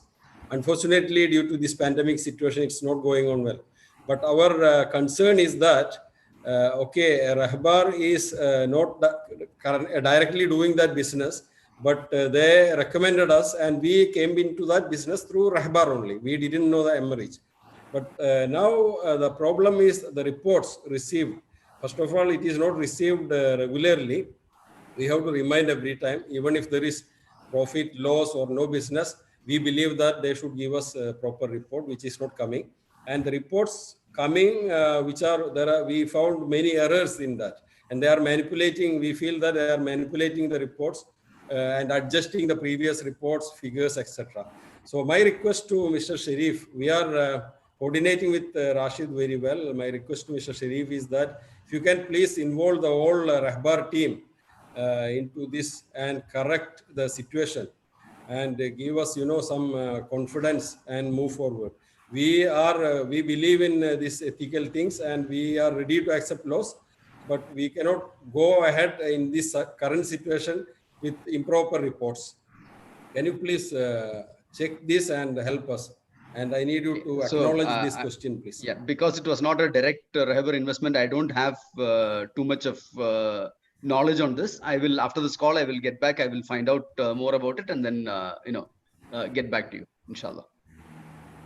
Okay, thank you. All right, so thank you again. So I think due to lack of time, we'll probably close down. We'll stop the session. So I hope all the audience have got a general understanding of Rahbar and of their portfolios and of the investment opportunities and the kind of investments that they make and their plans and the experiences of both investors and borrowers, right, from every perspective.